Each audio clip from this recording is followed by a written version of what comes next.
Welcome to Cochranton and our trail of military history. Today you're going to have an opportunity to see the French and Indian War and work your way right up through all the different wars that the American people were involved in. We're going to stop and get up close and personal. We like to have an opportunity to touch history, and that's what you're going to get a chance today to do.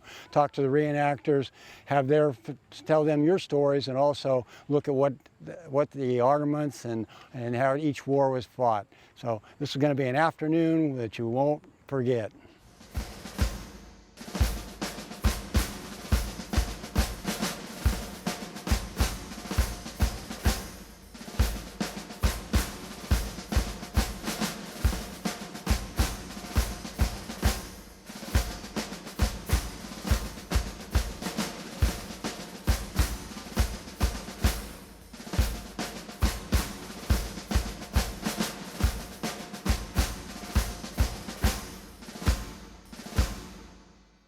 I'm here during the French and Indian War with John Seitz to talk a little bit about what it was like before Crawford County was a county. And we just saw George Washington, I think, a little while ago walking through there. I think that was him. But missed him. Yeah. So let's talk a little bit about the French and Indian War. Explain that for our viewers a little bit.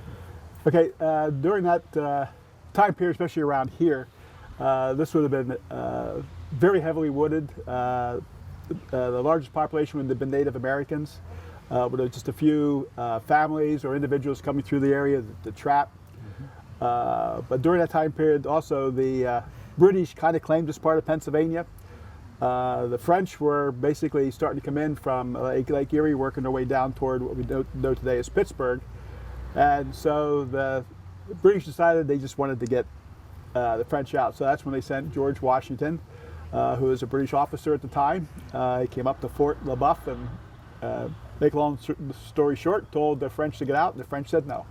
And so George went back to Virginia with a report.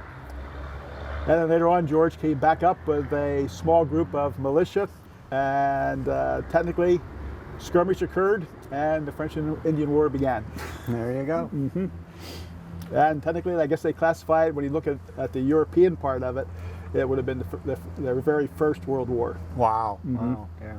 And it's right here in our backyard. I know. That's what makes it interesting. That's what we're trying to get the point across to people. Now, this setup would be similar to what we would find in the field then if we were out.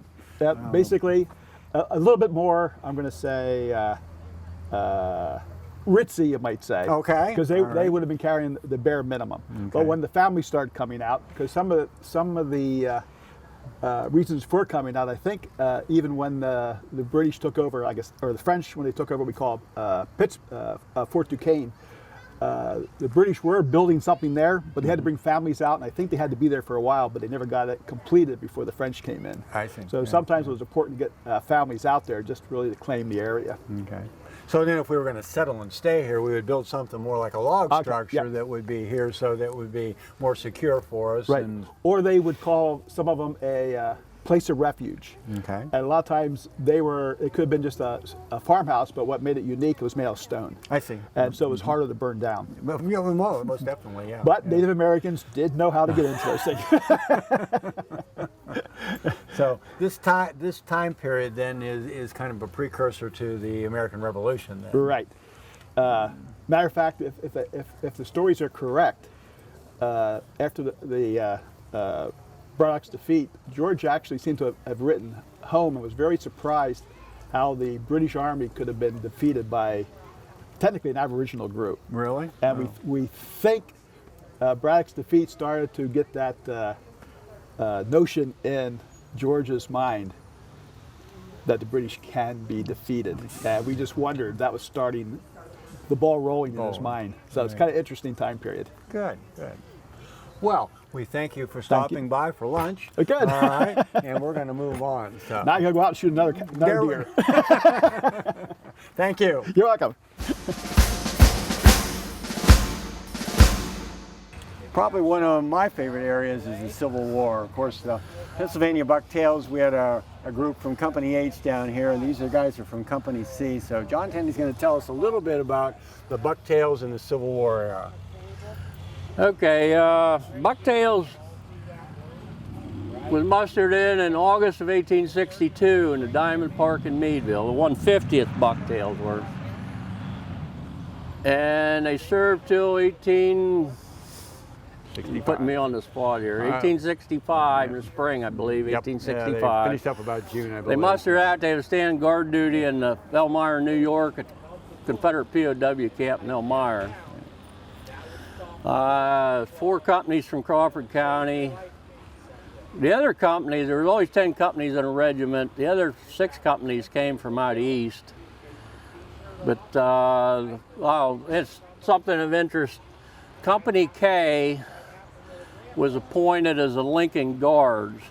They stayed in Washington, D.C. through their whole enlistment, and they stood guard for Abraham Lincoln. We want to make note, they were not guarding Lincoln the night he was assassinated. They had already been relieved, yes. They stayed up in the summer, in the wintertime they stayed at the presidential White House, camped in the yard. In the summer, Abe Lincoln would go up to what they call the Lincoln Cottage, like 3 miles outside of D.C., up on the hill where it was cooler.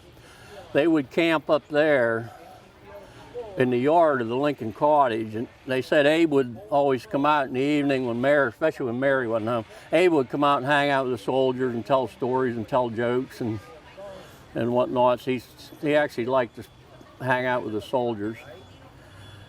Well, tell us a little bit about the life of just a plain private, you know, in the field. Okay, well, private had to walk a lot.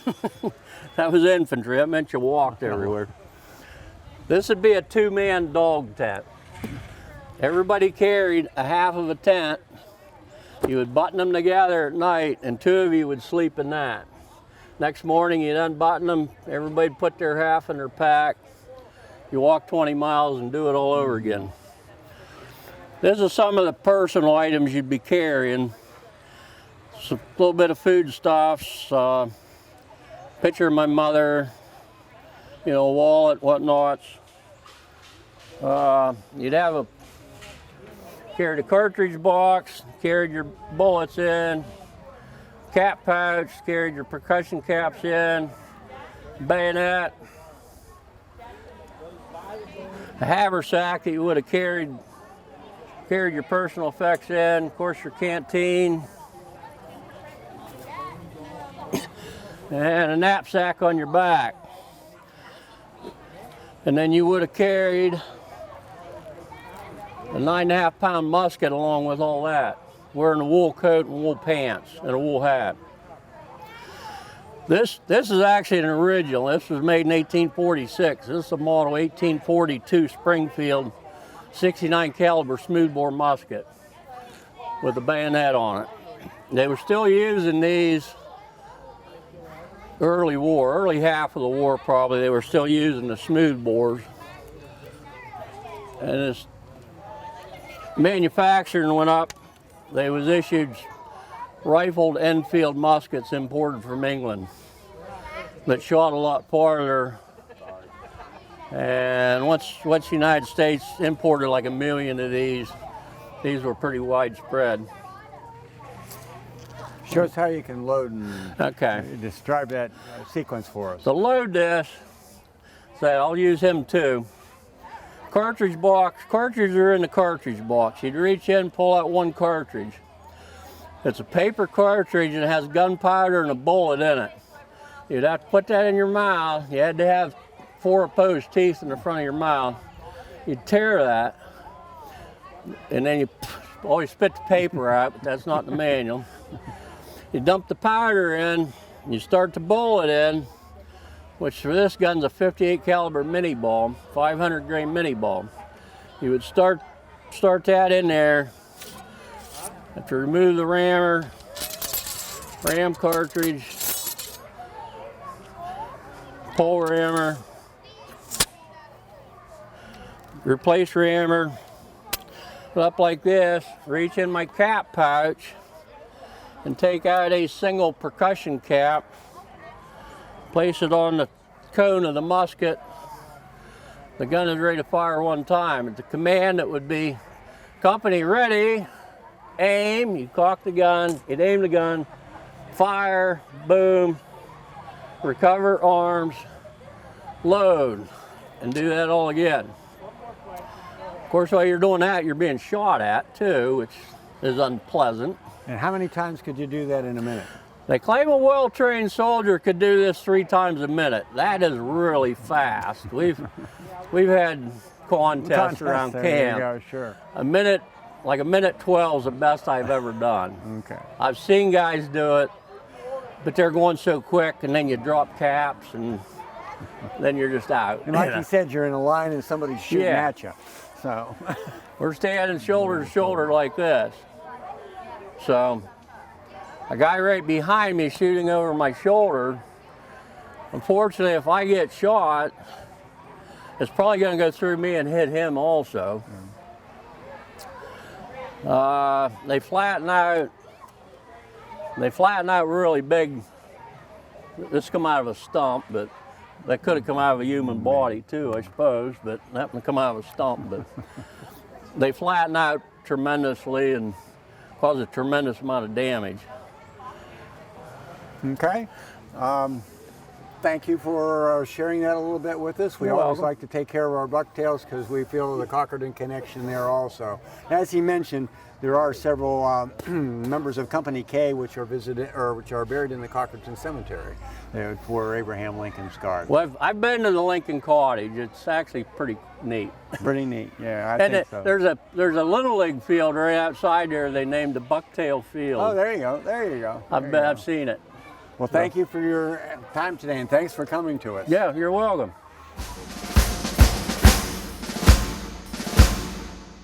Okay, we've been exploring the Civil War. We've been to, we learned how to be a soldier and go off to war and what it took to do that.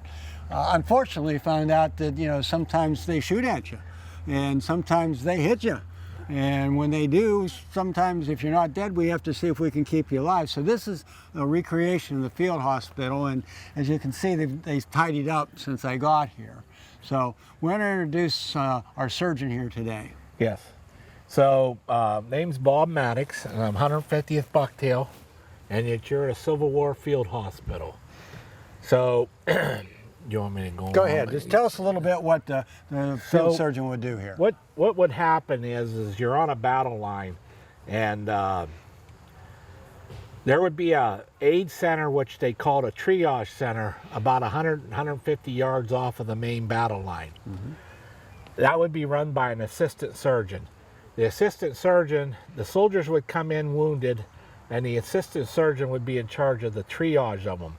What that is a French word for sort. It'd be 3 groups. Okay. So if a soldier got shot in the arm, grazed, a flesh wound type deal, the assistant surgeon or a steward would clean the wound as best he could, bandage them up, send them right on back to the fight. Right back to the fight. Okay. So the next group, and these are not in any order, there's just 3 groups. If you got shot in the head, the chest area, you would be set aside and you would not be tended to until the 3rd and the 1st group were all taken care of. Okay. Unless you were an officer. Oh, there we Okay, go. so There is a an little bit. officer would automatically go right to the field hospital, pretty much stabilized if possible, and then transported to a major city like Baltimore, Washington, New York City, wherever they could take them, because the care was much better. Mm-hmm. Then an example of that, if you got shot anywhere down in here, you were pretty much a goner. You were a goner, yeah. General Lawrence Chamberlain, the 20th Maine, was shot in the growing area. Probably one of the first guys that had a catheter. It was a glass catheter put in. And he actually finished the war in '65. He accepted the Confederates' acceptance to their surrender. Yes, So, right. Mm-hmm. okay, so group 3 would be anybody shot in the arm or leg. They would be transported to the field hospital as quickly as possible. That soldier would be put on a table, and he would have, you want me to just go right Sure, through go this? ahead and show us exactly what we got here. So Yep. he would come in with a tourniquet and just a simple simply what they call a field tourniquet, that they'd have plenty of them. A stored, or the assistant surgeon would tie this on for transport. Okay. He would come in on the table here. The surgeon would take his tourniquet, which is a surgical tourniquet, and you can see there's much more sophistication to this one. He can tighten it by just moving this knob down, or if he had to loosen it up for some reason, just turn it back. He would apply his tourniquet by the way the wound was. He could see that there was blood coming out or not. Okay. Tourniquet's on. First thing he would do is he would take his finger and he would stick into that wound. And what he's doing is he's feeling for the bullet or any obstacles in there. Okay. So he thinks he's got a bullet in there. He would then, the assistant surgeon or a steward would take some chloroform, put it into the funnel, about 7 drops, and he would be out in about 2 minutes. Okay. Confederates had a little better sophisticated instrument called a Chisholm inhaler. This was designed because the Confederates couldn't get chloroform because of the blockades and that. Oh, okay. So they could actually put a soldier down for about half the amount of chloroform that a Union could through this here device. Through the device. Oh, So, and if you look at that, that's pretty Pretty modern looking for the 1860s. Yeah. So anyways, we call this guy Fred. He's asleep. You would take your bullet probe, which has a porcelain end on it, and you would put that in there, and you'd listen for the sound. To just give you an example, this here, hear the thud. Yep. So if you take a mini ball and you hit it with it, Oh, it's got like a tinny sound you got to a it. tinny sound to it. Okay. So he would put that in there and listen for that tinny sound, and we'll do that for aesthetic purposes. Okay. Listen to that for a tinny sound. Now he knows he's got a bullet in there. Okay. So he's going to take his bullet forceps, and he's going to reach down in there, and he's going to try to grab that bullet with it. And that's not as easy as it appeared to be. Oh. He gets that up out of there. And if you look at that forceps, it's got threads, material threads. So when the bullet went through him, he picked up material. So he'll try to clean a lot of that out of there too while he's pulling the bullet. He's got to do the best he can with what he's got. Yeah. Okay. But since the bullet he's got the bullet out, he's going to stick his finger back down in there again. Oh, there we go. Geez. And he's going to feel around. He's looking for any foreign materials. Also, he's checking the bone. Oh, okay. So in this case, the bone is splintered. Uh-oh. So now you got to do an amputation. Okay. So what you want to do is even whatever you see on TV, you know, they just want to cut it off. Right. But there's a lot of thought. Where do you cut it off? Can you save an elbow joint? Okay. Because prosthetics are starting to come into the game. A little bit, yeah. And they knew that. So if you could save the joint, they could live more of a normal life after the war. They knew that. Sure. Unfortunately for Fred, it's too close to the joint. Okay. Because a surgeon needs about 3 inches of skin okay. to wrap the flap. Okay. All right. So we're gonna cut here. Okay. The skin, or no, I'm sorry. We're gonna make the cut here. We're gonna cut the skin down here. Okay. So we take our small suture, or Scalpel. Yeah. And we go around here very lightly. Okay. Just getting the skin. Okay. And then we're going to take these instrument here called the retractor, and we're going to hook that onto the skin, and we're going to pull that back. You're going to pull it back, okay? About 3 inches of it, because that's what you're going to put on the flap. Okay. So at that time, you take your amputation knife. In this case, it's a Catlin knife. The only difference is a Catlin knife is double-edged. Okay. So an amputation would be one edge, Catlin knife. And 2 edge. What makes that special is they can start here, go right on around, and never change that in their hand. I see what you're saying. So, okay, sure. So he makes the cut of all the fleshy material. Okay, so he's just cutting the flesh at this point. Yeah, so then we're going to take this rag, which is in a V shape. There's no special name for it. Okay, it's a rag in a V shape. We're going to tie that around the fleshy area. Okay. And we're going to pull all that back enough to make the cut. All right. Okay. So then we're going to take a capital saw, Okay. and it doesn't look like a whole lot, but it's a very aggressive Oh. saw. Okay. Yeah, all right. So a surgeon could usually go through that because a lot of times people think the bone's solid. The bone is about the consistency of a piece of a PVC. Okay. With the outer inner. The outer, okay. Because the middle's full of marrow. Right. So about 3 times through and he's done. He's done. Okay. Yeah. All right. So at that point, we're going to take what they call a rongeur and trim all that bone off of that bone. Okay. The little shards. We're cleaning it up. Clean it up. Okay. Then we're going to take a bone file, and what we want to do is just like a plumber on a piece of PVC, just round that all off real Okay. good. All right. So when you put the flap back down, You don't have any sharp edges. you don't have in it? any sharp edges. Okay. And then we're going to take this bone brush and we're going to sweep all them charge out of there that we can. Oh, okay. Then we're All going right. to take the brush and wipe it off Well, real of good. course, we want it to be About sanitary. 30th time. So then you got one main artery, brachial artery down through your arm here. Right. Mm-hmm. So the artery's kind of like restricted, so you're going to take a sternum, reach up in there and grab that. Okay. You see that? And then you're going to pull that out and you're going to ligate the artery. Okay. And then you're going to leave about that much string because you're going to pull that string out through the fold of the Oh. suture. Okay. Okay.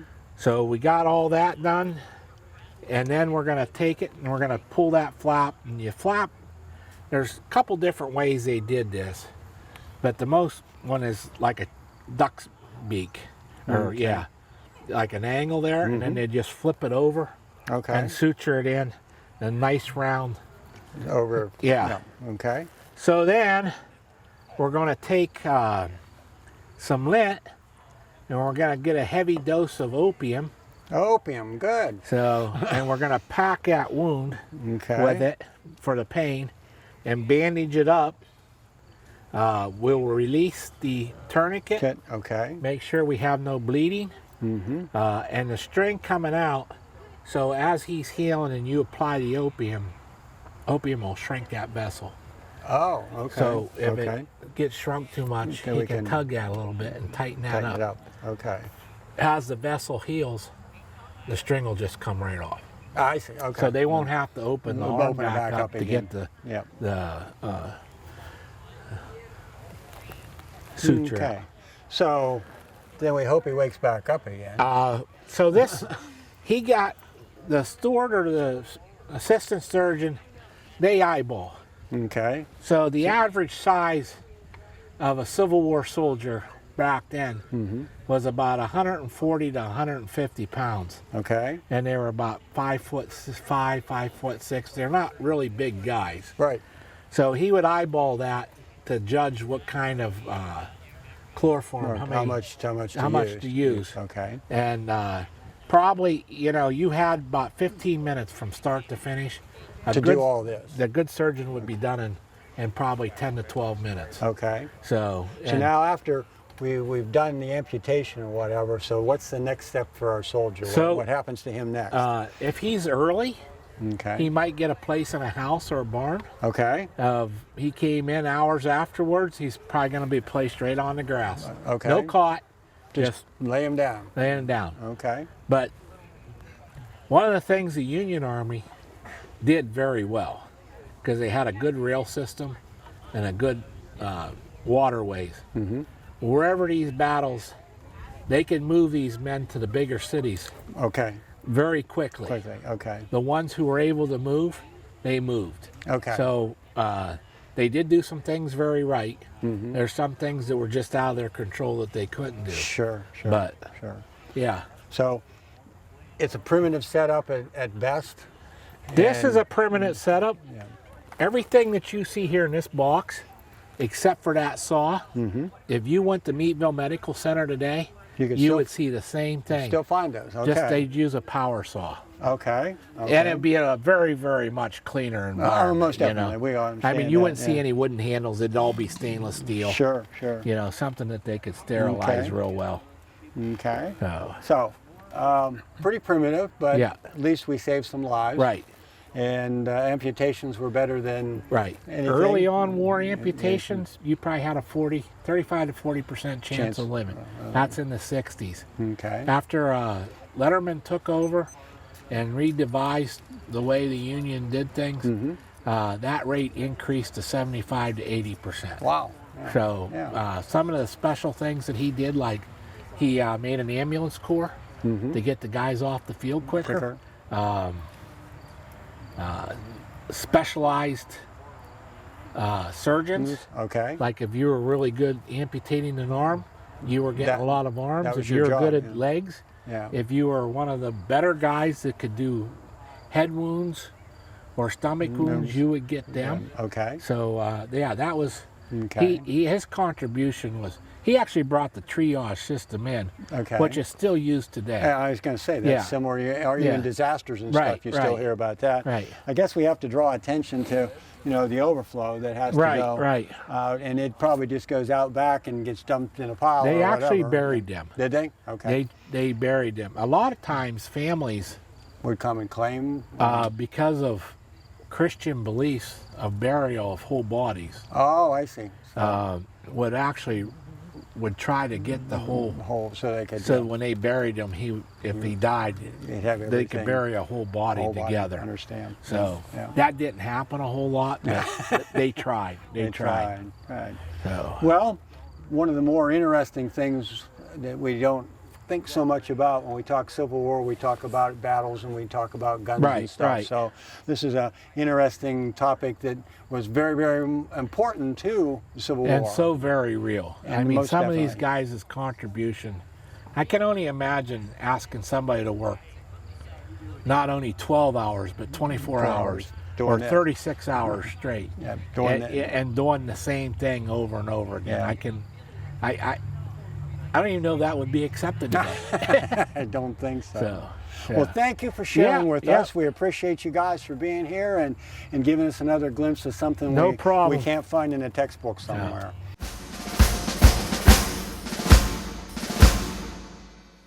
As we continue to explore the Civil War, we've kind of moved up through, and we're going to get what the ladies were doing. We're like you told me before, we know about the soldiers and we know about the guns and all that kind of stuff, but what were the ladies doing? Tell us a little bit. First, introduce yourself to our viewers. My name is Jan Lauer, and I'm a civilian Civil War reenactor with the 150th Pennsylvania Bucktails. I have been a reenactor for 27 years. I have been a background artist in 4 movies. I have done a lot of research for this particular occupation during the Civil War. And I portray a dressmaker. During the Civil War, dresses were not ready-made.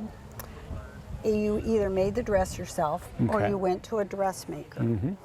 This particular occupation, in order to go to a dressmaker, you had to be wealthy. Okay. So it was for the upper class and the wealthy. And the students that have come through today, I compared it to this. If Taylor Swift was living during the Civil War, she would have had her own private dressmaker. Oh, our own private one. Yes, Okay. so 90% of our population during the war, they were farmers. Whether you lived in the north or south, you were a Sure. farmer. Most women could not afford to go to a dressmaker.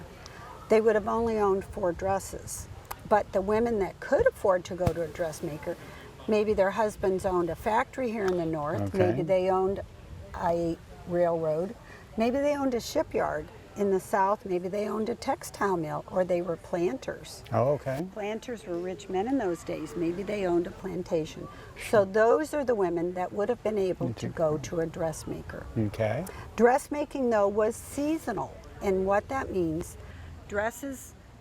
fashions came out in the spring and fall. Okay. So just like today, if your wife needs a new winter coat, she's not going to buy a winter coat in June. She's going to wait till they come to the department stores in the fall. Sure. The same with dressmaking during the Civil War. A lady would not buy a dress in January and February or July and August. She is waiting for the spring and the fall fashions to come out. So those wealthy customers, they would not frequent her establishment in those 4 months. So Okay. in those 4 months, a dressmaker often did millinery, Okay. which is bonnets, hats, day caps to supplement their Oh. income. Sure. And I have done a lot of research. I have 2 ads from the Erie Dispatch. The Erie Dispatch was a 3-page newspaper printed in Erie, PA during the Civil War. And the ads were on the back. And I have 2 ads from the Erie City Directory that shows 2 dressmakers. One was strictly a dressmaker. The other one was a dealer in millinery, and fancy goods was lace, ribbon, and trim. Oh, okay. But she is also a dressmaker. So if you did not supplement your income in those 4 months, you would not be successful as a dressmaker. I see. Okay. I also have original sewing machines. I own about 8. I've only brought 2 with me. My oldest is the one in the front. That's Okay. 1858. And then this one is an 1864. Okay. The man that invented this with just a chain stitch. So this machine does not have a bobbin. And the dress on the dress form I made on this 1864. Oh, okay. So if you buy a bag of potatoes in a paper bag, horse feed, bird feed, Oh, sure. they Yeah. tell me it comes with a chain stitch. Niche. Sure. So this is the stitch that this dress that this Okay. machine does. There's the regular you, side, and then there's the chain on the back. Oh, I see. Okay. They yeah. did have sewing machines during that time period that did have a bobbin and that did the lock stitch, but this particular machine Doesn't. because the man that invented it only did it with a chain stitch. Ah, I see. Oh, wow. So as a reenactor, we have the opportunity to do lots of things. I've been in the St. Patrick's Day Parade in New York City twice. It's the only parade where everybody marches. Nobody rides. Nobody rides. Nobody rides. That was in March. I've had an opportunity to go into the schools. I've also been a background artist in 4 movies. Plus, you know, we just have so much fun doing this hobby. It is the type of hobby that everyone can do. It doesn't matter if you're a toddler, if you're older, it doesn't matter. Everyone can do this hobby. And the kids learn about history. The boys learn especially about proper manners. When my son started, he was 17. His social studies teacher was a Confederate reenactor. Oh, my. And every parade, every living history, every reenactment that my son did, his teacher gave him community service hours towards graduation. Oh, towards graduation. So by the time he graduated, he had enough service hours. He didn't have to volunteer anywhere. I see. Oh, wow. But it really is a wonderful hobby. I've been Okay. doing it 27 years and I'm not going to quit until I can't do it anymore. I see we're in a tent today, but would the dressmaker have, say that it's a small town, would have a regular shop about this size, or would it be bigger? Yes, good question. A dressmaker would have had, oftentimes she worked out of one room of her home. Okay. If she went out into a shop, they called that going out by day. And she would go in town to a shop in town. Okay. And often the dressmaker was right next door to the milliner. Okay. So the milliner did the bonnets and did. hats and day caps. Just Okay. like today, we like all of our favorite stores close together in the malls.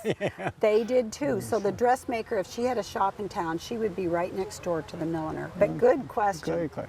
Now, since you're making stuff for the gals, where's my tailor at? Is he anywhere near you? Is there any interaction between the tailor for the men?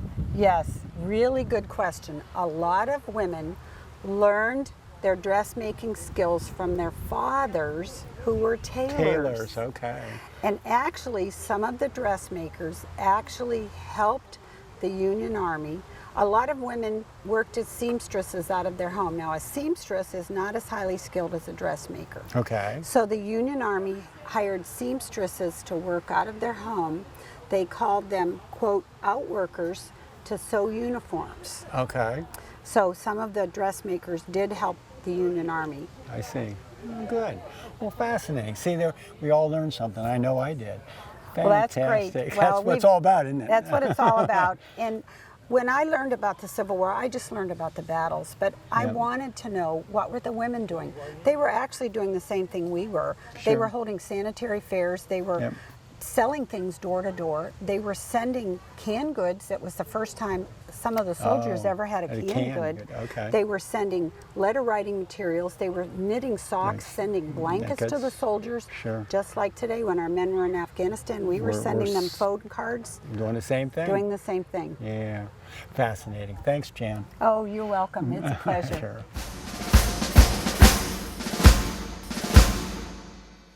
In our discussion of the wars, the first early wars, we were all talking about being here in the United States. Well, this was the first war that we went over there, to go over into Europe. So we're going to talk about World War I.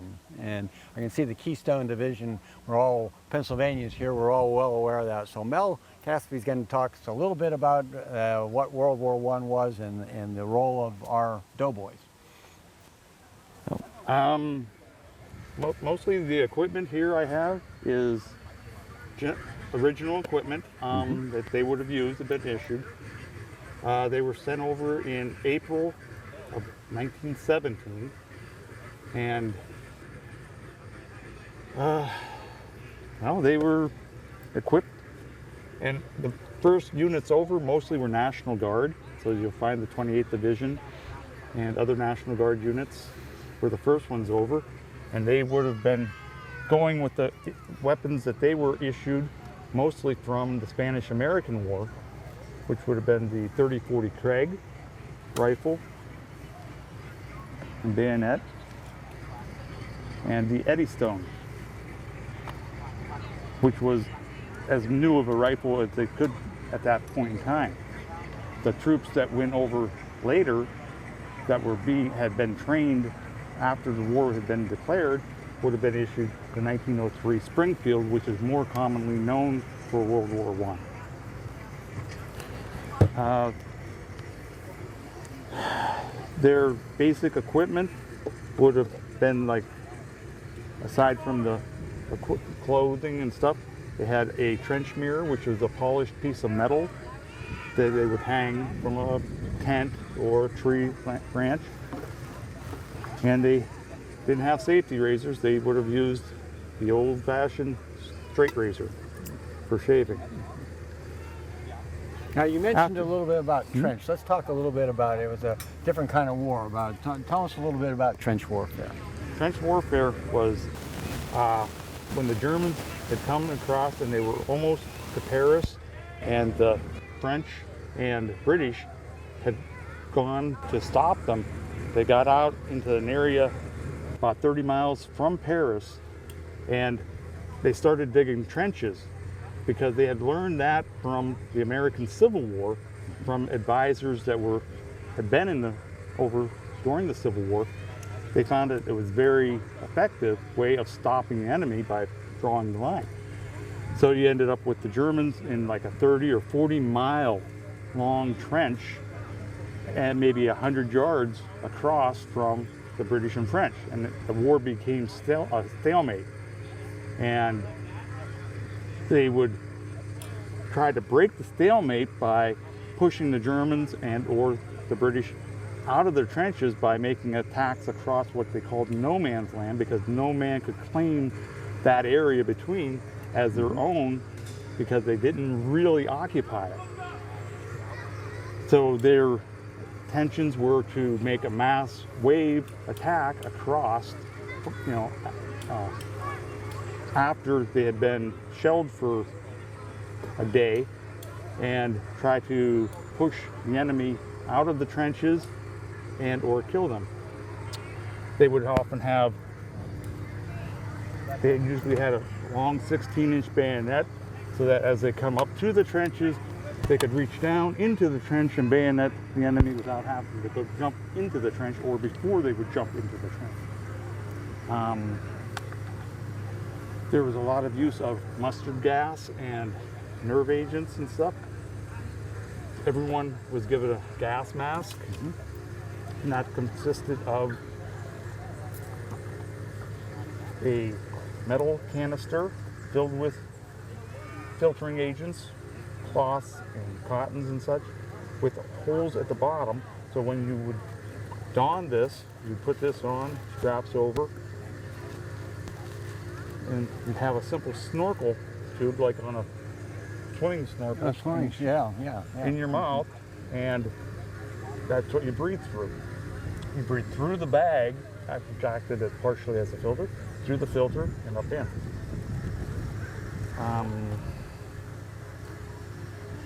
The earliest gas masks actually were designed for horses, to my understanding. Oh, wow.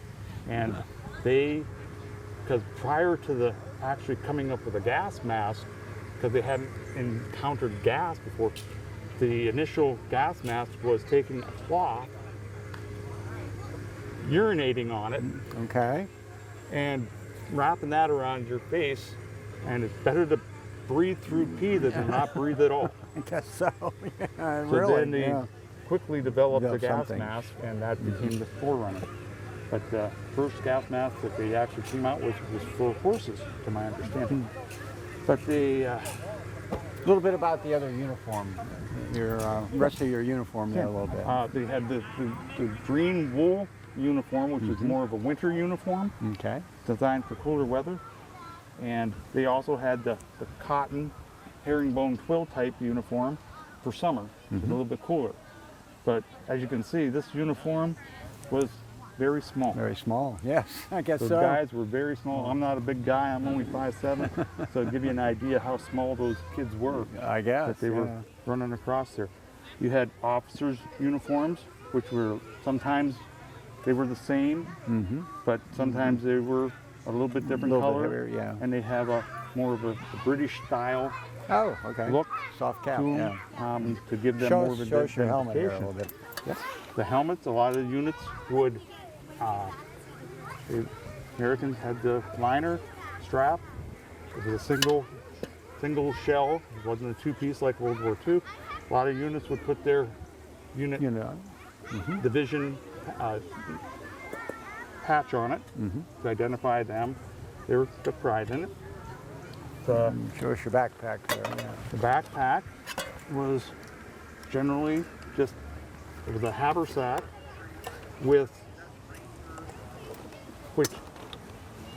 the meat pouch and the canteen pan inside, or if they were going through a chow For the line or mess something bed, like yep. that. They would take that out. They have that open there. Bayonet on the side. They would wear, they could reach it and pull it out and put it on the thing.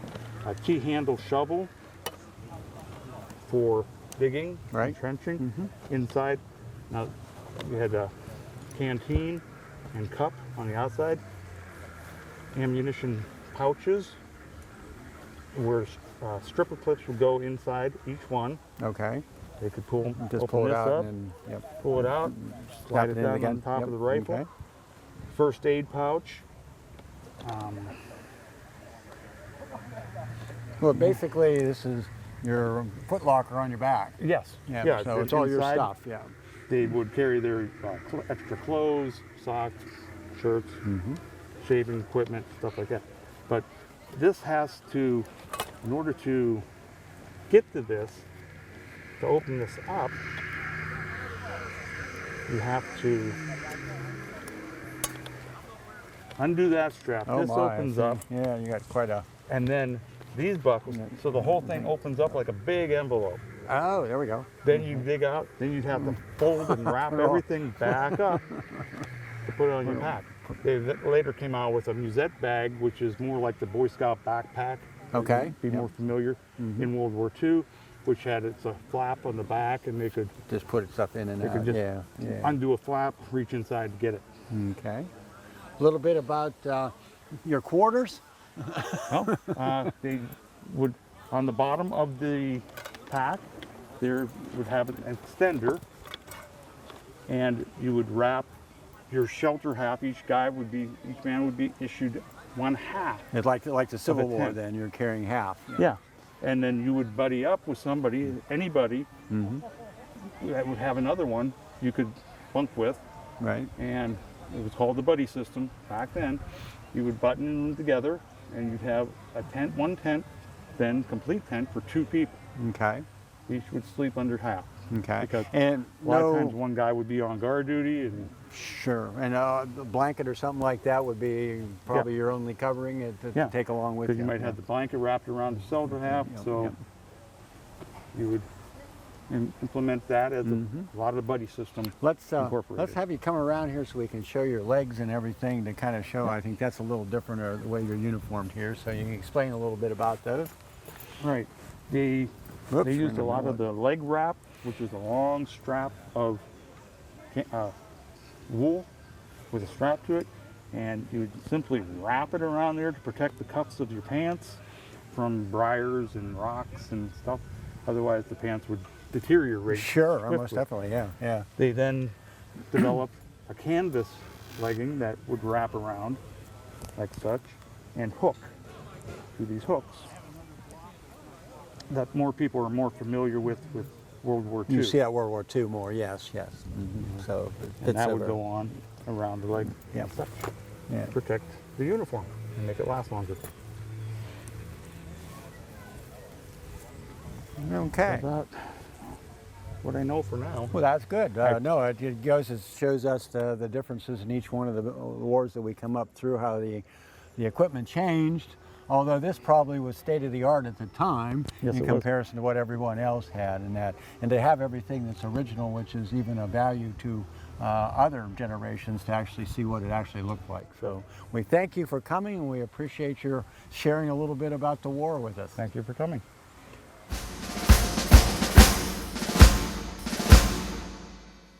All right, we're going to move around the services. So we're World War II, but we're going to talk about the Marine Corps. And anytime we talk about the Marines, boom, boom, boom, huh? Right. Hoorah. Hurrah, there we go. I didn't get the right phrasing. So your name is? David Learn. David Learn is here with us today, and we're going to talk a little bit. Tell me a little bit about the Marine Corps and their service during the Second World War. Well, what we're portraying here is the 1st Marine Corps Division.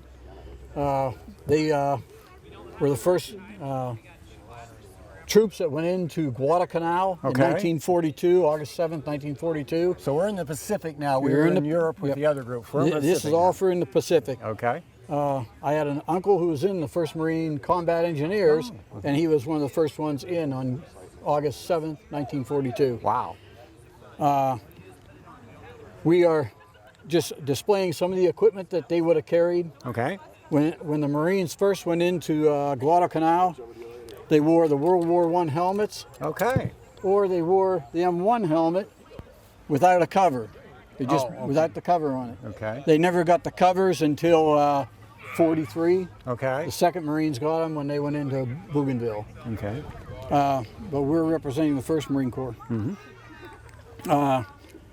Let's just maybe start right around All right. with your This backpack. is a typical backpack without the second portion. My friend Dan Ward over here, he has one with the bottom part with of the it. bottom. Okay. And that's the outfit you would go in and hit the beach with. Okay. With the poncho, So the it's whole got the works. poncho and the right. whole bit on it. And what do you use But, this one here? but it's be a full pack then. Okay. right. Okay. Yeah. Yeah, try her right on there. And that's probably about 30 pounds, and figure about 50 more pounds in that okay. one. Well, I was going to say. Plus your belt and equipment. my belt. Okay. So I'm going to have that in my gun. Yeah, grenades, your canteen, your So I'm gonna medical be all- pouches, and whatnot. Basically, what I've got, I'm going to be ready to go. Right. And typically, now we got the shelter halves which we'll sleep in, but typically we would not be bringing our shelter halves Bringing it in. with you. Okay. Right. They come in You're going to later. have. I get to get a gun too. All right. Yeah, All right. there- Rifle. All right. That's the M1 Grand. All right. Well, I think I got the wrong size helmet on. Yeah. But yeah, I can see what you're saying now. You know, Yeah. with a little bit more stuff on me, this is going to get tiring really quick. Right. Especially if I'm running across the sand or running up a, jump. I'm coming ashore off of a landing. Right. Is that what I'm going to do? So. And well, the one thing about World War II in the Pacific, when they landed on Guadalcanal, the Marine Corps did not have M1 Grands. Oh. That was exclusively an Army rifle at the period. Give me a lighter They, one. they Okay. carried something like this. Oh, okay. We're going to do this one. That's the 03A3. Well, that one is a little bit lighter. Yeah. It's okay. a hair lighter. Give me a shot at this one. All right. And Oh, that's, I like that's this the one better. carbine. I think we'll say big difference. Yeah, yeah. Now, what's my firepower as far as Right. that to this? That's a 30 caliber A round. lot smaller cartridge. Okay, that's the difference. This then. will shoot. Shoot it's a 30-06 round. 30-06, so Okay, okay, all right. This will shoot a, 500 yards. That one there, 100, couple hundred yards. Okay, so I'm better off at a distance with that one, and then when I come up close, I want to be able to have this Right. one. Okay, all right. And here you can carry the light gun. Here, I'll give you that. Wink, wink. Yeah, oh yeah. 13 pounds of beast. Now you see those on all the movies and stuff, where they're Right. going to, but yeah, that is heavy. Yeah, yeah. That's 13 pounds. Is that what it is? Oh, Yep. wow. Yeah. This one's only about 9 pounds. Okay. And then we're going That's- to change. This is what we're going to That- clip. that's a 30 round Yeah, magazine. Okay. Right. Yep. Okay. Yep. All right. And that's the Thompson 45. 4. Okay. I'm going to get undressed here. You can get really hot. Yeah. And then we just have some of the equipment we carried. We carried the machetes. There we go. Of course, you're going into a jungle. A jungle, You, sure. you need a machete. And these will fit on the backpack or on the belt. Okay. And your entrenching tool, Okay. which is in Which right is on the back of there. That's same that. here. Right? Okay. Here's the case for this one. Now I've seen the ones that are folding. Now what is the? They do have the folding shovels. The thing about the Marine Corps in early war is they got all the things the Army didn't want. all the old okay. stuff. You got the cast-offs. Right, and so then the Okay. Army got all the new stuff coming in, which is the M1 Grands and everything else. Okay. World War I style shovel, but it's dated 42. 2. Okay. Yeah, mine's dated So 42 really also. things hadn't changed in quite a long No. period of time. They Yeah. start doing the folding shovel. Right. Yeah. And the Marines in the early war, a lot of their equipment was World War I stuff. Okay. The belts and stuff, a lot of it. They got a lot of cast-offs, and that's what they wore. Okay. But they, Now, tell me a little bit about your uniform. You guys are all wearing camouflage. well, typically, this in Guadalcanal, you wouldn't have been wearing these. You'd been wearing greens. Green. Okay. Like my okay. pants. These are reversible. Yeah, these are Oh, okay. your top. Your So top he's and got. Okay. All right. When you're on the beach. So you got more Right. browns and green, or if you're on the tans beach, and browns. So, right? You turn it to brown. yeah. But when they went to Guadalcanal, they were wearing greens like this, Okay. Okay. top and bottom. Jungle. Okay. They never got the camos until after starting in '43. Okay. All right. So he's all But set yeah. and ready to go now to the beach. Now he's ready to head versus for the beach, that. right? Okay. I see. For everybody else, why you have your opening, the dog tags are on, of course. So we're ready to Yeah, I get- have them around your neck and that. So Yep. hopefully you come up with both of them. Also carry keys and everything else on. Oh, here's okay. I remember. Yeah, the side. Yeah. Got the can opener on there somewhere. There it is. Okay. Yep. Okay. All right. Well, that's your identification. That's your identification, correct? Because of you don't have pockets to carry all extra stuff, which you don't need a wallet and all that Right. kind of stuff. And so. and the one tag is a toe tag. Right. Exactly. Yeah. They call it toe tag, but a lot of times they put it between the teeth. Yeah. Which is the Right. unfortunate part of it. So. And of course, this is our eating utensil. Okay. It's a fork, knife, and spoon in a plate. And that I have a gas mask bag there, and that's what I carry my. I would have got rid of my gas mask, threw it away, Throw it away. Okay. and put my eating tin in it. Oh, okay. So Here, you're using it so I just can as sling it over my side. Sure. Because I'm not wearing the backpack. Right. Right. So Okay. Now, what's the strategy and the difference between the Pacific War, because we're on the islands and stuff like that, versus being in Europe if we're in, say, France or Germany? okay, in Africa, Italy, and in Europe, in France, it was a land campaign. Okay. They only had other than Normandy, they had 2 physical landings in Africa and in Sicily. Okay. And then they had a small, one over at Anzio. So yeah. they had about four total. Okay. In the Pacific, it was island hopping. So you went from this island, then you went back, got refreshed, you hit another island. Okay. And while the first Marines were doing that, in between you had the second Marines, third Marines, fourth Marines. They were going to different other islands, Okay. which is all amphibious. So you're on the water So- part of the time too. Yeah, you're on the water a whole lot of the The time. reason for a lot of that is the Japs were building Air bases. air bases on the and islands. the first one was Guadalcanal, which was Sure. fairly close We're to close to Hawaii. Australia. Hawaii. and Okay. So they were Okay. they were planning on probably coming back. Oh, okay. They hit Wake Island and they were going to hit Midway, which is even closer. Mm-hmm. And of course, we won a big naval battle there. Admit, sure. Yeah. Yeah. And we landed on Guadalcanal, which is really the first major landing for the Marines. Was to capture that air base, and it wasn't quite finished. And after they landed the Marines, it was word came Japanese forces coming down towards them. Oh, okay. Yeah, they come down through the slot Japs that were between the on there. islands. Okay. So they left. They left the Marines there. Oh. They couldn't stay there. Yeah, they get They had the to ships go out, on. Yeah. and they left a destroyer force. Yeah, and then the Japs came at night. They were real good at fighting at night. With Okay. searchlights. Yeah. Imagine that. Yeah, I guess. So, But what other pieces of equipment here that we haven't covered? So, I mean, we're getting a pretty good idea here. Yep. Now, we'll switch over here and see what All Dan's right. got here. It's a little bit different, maybe, or some new some things different that you things. can show Well, me up there. here, yes, the weapons. They got the shotgun, trench shotgun, Okay.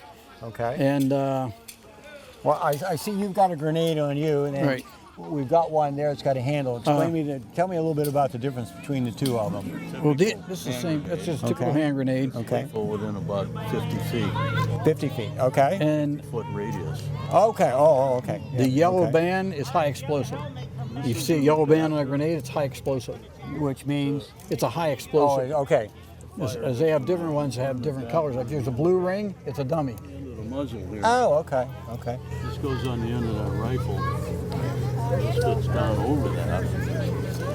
Okay. When you shoot this, the inertia breaks this little pin right here. Okay. Which flips the handle This off. thing flies And over. then it opens up, Right. causes it to explode Pull then. the pin Right. out first. Okay. This is holding it in. You pull the Oh, pin I out, see. Okay. Yeah. And these ridges that are in it, that's and a that breaks off. fragmentation out. grenade. Okay. Spoon comes off. You could probably hit those houses over there. Really? Okay. Yeah. Fire this right through. Depending on the, and Yeah. when you see them in the movies, they'll have the rifle up like this, shooting a grenade like that. You don't want No, you don't want to do that. Oh. Unless you want to bust their shoulder.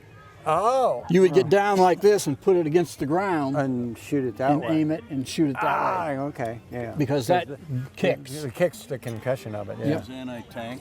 It's got a Oh, shaped charge okay. in front of it. Okay. Now, where am I going to hit the tank at? Where do I want to hit the tank at? In a soft spot. Car or a light tank. Okay. Okay. Heavier tanks probably. It'd Just probably bounce bounce off. right off. Yeah. Like a Tiger tank in Europe, it'd probably bounce right off Oh, it. okay. Okay.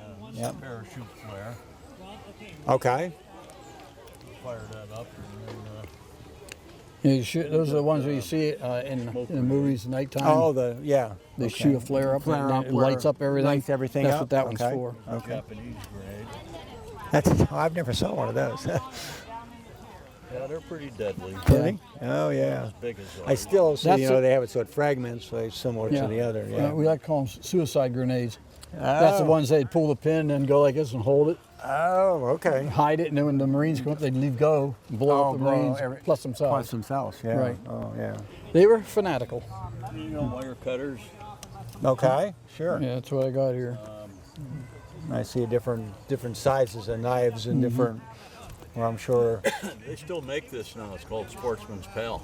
sportsman's pal. Yeah. Okay. It's a machete and a brush hook, Okay. but it comes with a manual how to disarm a Jap soldier with a bayonet. Oh. You can use this to hook them behind the knee. Oh, okay. Or behind or around the neck. Oh my God. You can Yeah, and of course the cutting edge, yeah. chop brush. Wow. I see. And you couldn't get along without a hatchet, so. No, you got a hatchet and a pick. And a pick, yep. Yeah, the pick's in the case up Oh, there. I see, okay. In the case, yep, good. And that big knife is Corman's knife. The Corman's knife. It's used for. It says USMC, but the I see Navy it. Corman carried it. Oh, I see. Okay. Okay. Cutting brush. Right. Maybe cutting some. Making splints. Litters to carry wounded guys out. Okay. There's your K-bar knife. This thing here. Now, all this stuff issued, or this was some of it you? Well, All issued. yeah, a Okay. lot of this is all issued. Okay. So each guy would get whatever. One guy wouldn't carry all. Carry all this stuff, of course. Yeah. Yeah. Yeah. See this right here? That's where you hang one of them, your bayonet With them there. Okay. or a machete. Okay. The This coroner's thing, knife is usually carried on a belt. It looks like it's quite heavy. Yeah. Yeah. Or more like what you have. Yeah. Well, that's wire cutters. That's a wire cut. Okay. Okay. this is it could be a sugar cane knife. Okay. It also could be a headhunter's knife. Oh. Okay. The islanders hated the Japanese, Oh, they did. and they put a price on their head.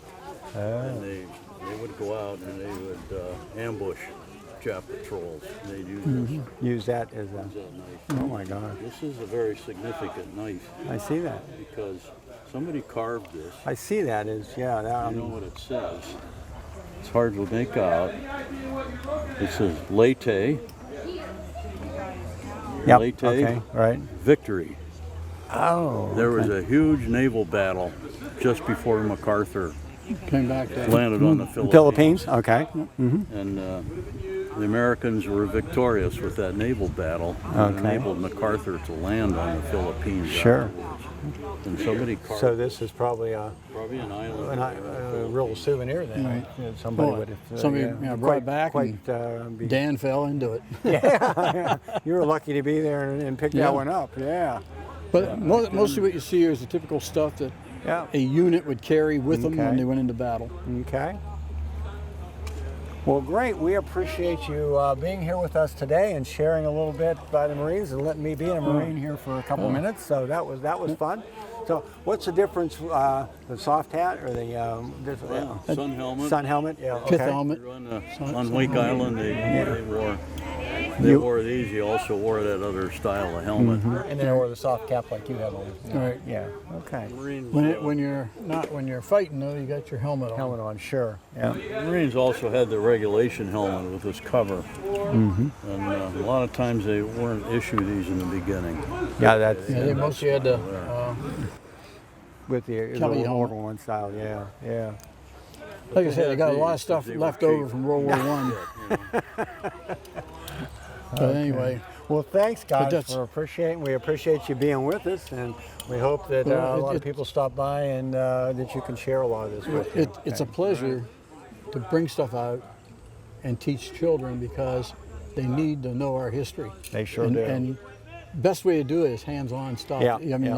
they can see it, they can touch it. touch and see how heavy it is and all Right. that kind of stuff. And- Yeah, that was a good example for me, and each one of those gave me a good Some example of of the something. kids in the earlier classes that were here, I had them try on the pack. Did you? Was that big? Yeah, the thing's almost touching the ground on them. They're probably going to remember that. That's going to be one of yeah, those memories and they'll that- have for a long time. And that's what it's all about. Yeah. You remember more by seeing and feeling and hearing than you do by somebody giving you a book and say read about it. Yeah, make me a And I report. love books. Don't get me wrong. Oh, yeah. I got a whole library of Yeah. history books from, I'm from sure you French do. and Indian War clear down through the Vietnam War. Yeah. But Well, it fantastic. is a pleasure for us to do this. Well, we appreciate you. Thank you very much. Yes, you're very welcome.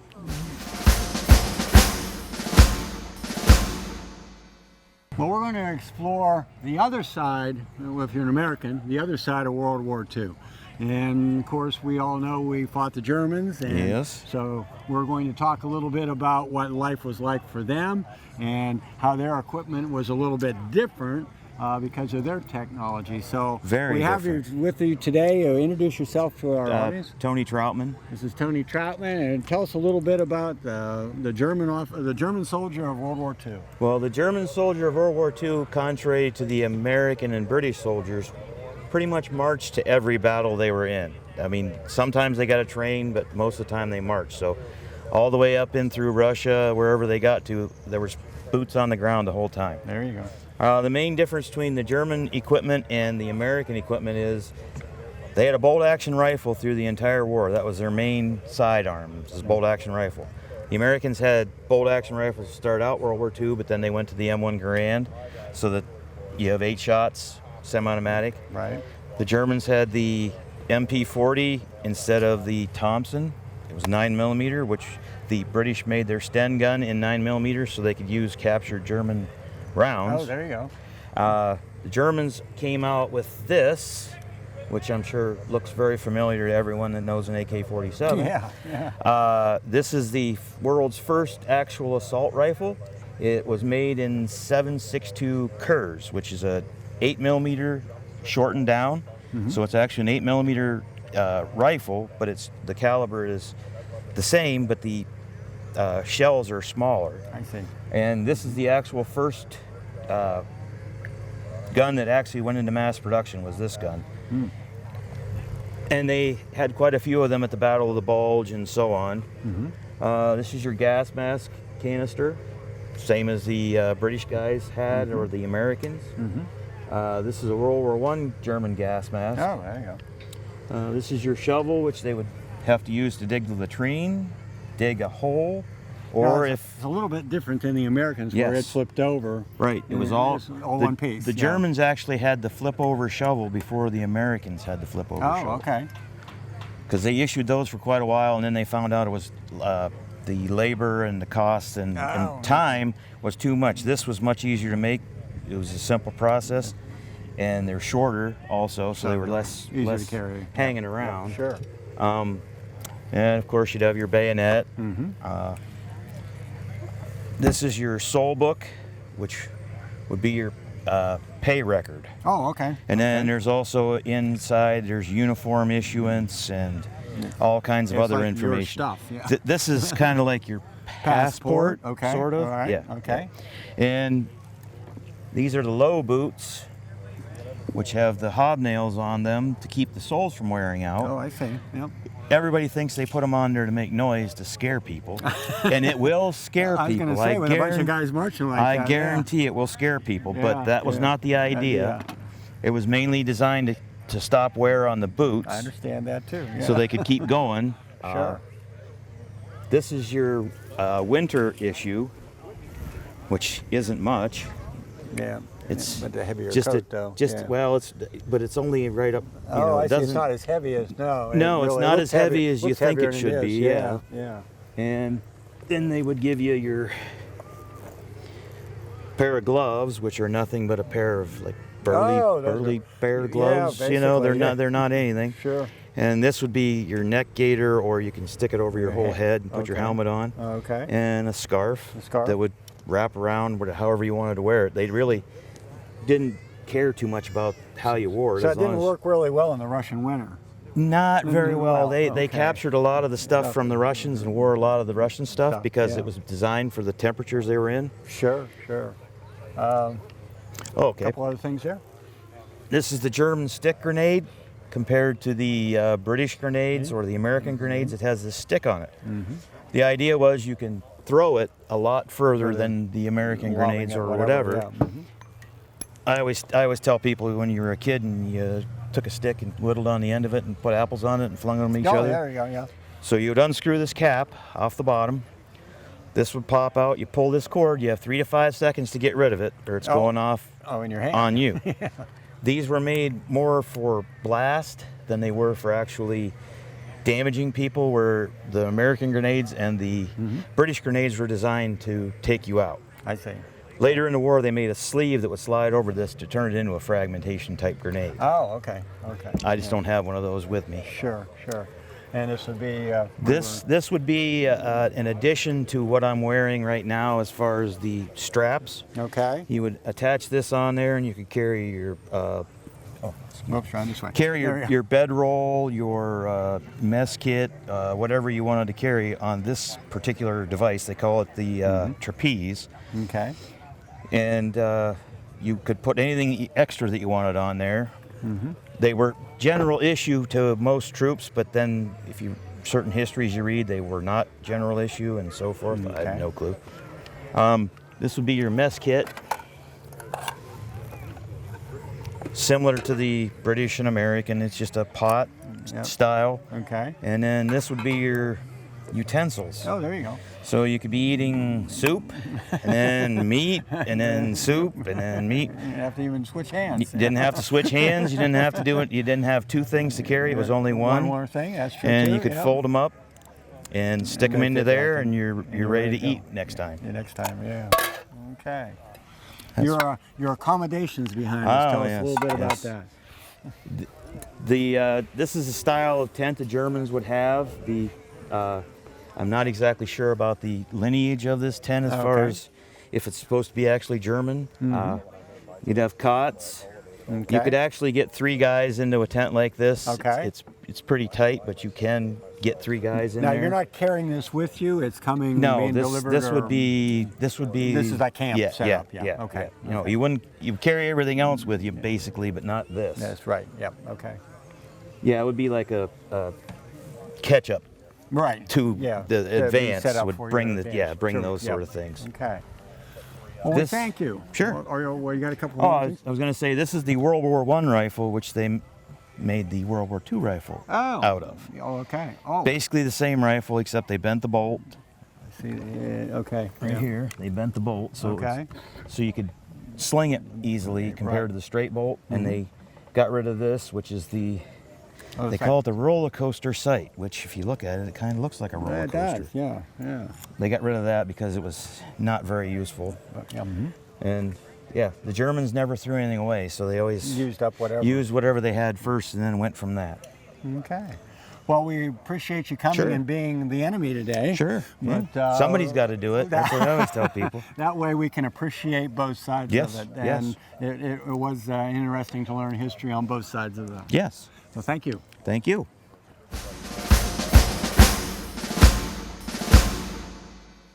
Okay, we're here back in World War II again. We've kind of been to some of the American bases. We actually touched a little bit with the Germans in that. So the whole thing started in Britain. Yes. That's where the war started. So you guys probably had a head start on us before we got over there. So we're glad we could come and help you. So let's explore what the British were doing over there. So now introduce yourself to our viewers. My name is Tim, bachelor's.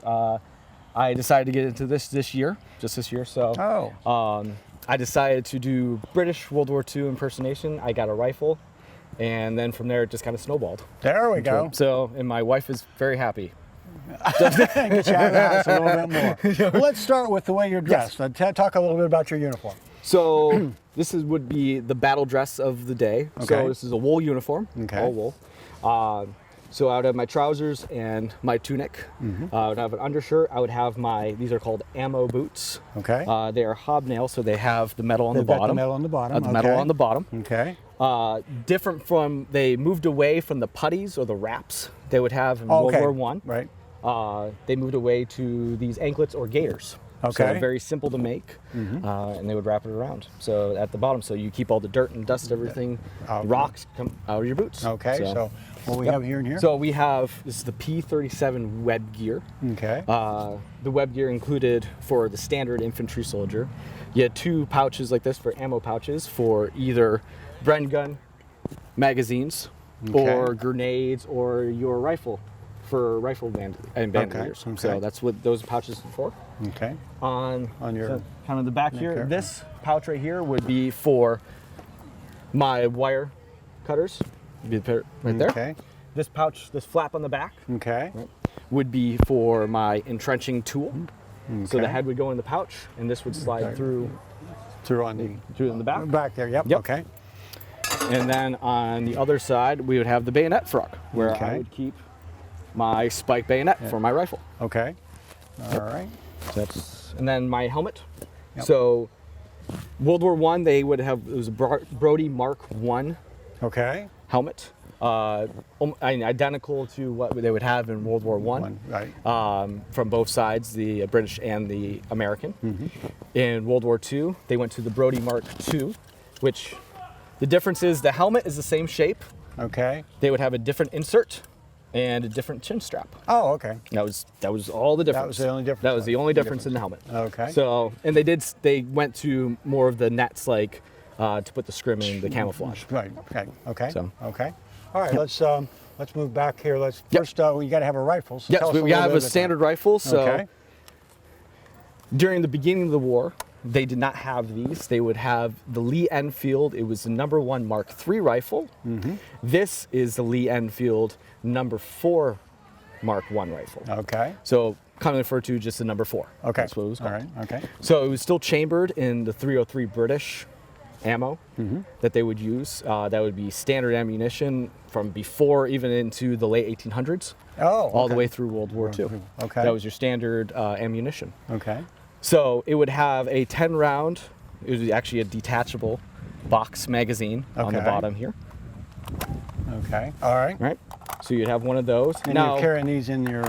so the pouches. British soldier wasn't actually issued magazines. Oh. So they did this for cost and effectiveness. So Okay.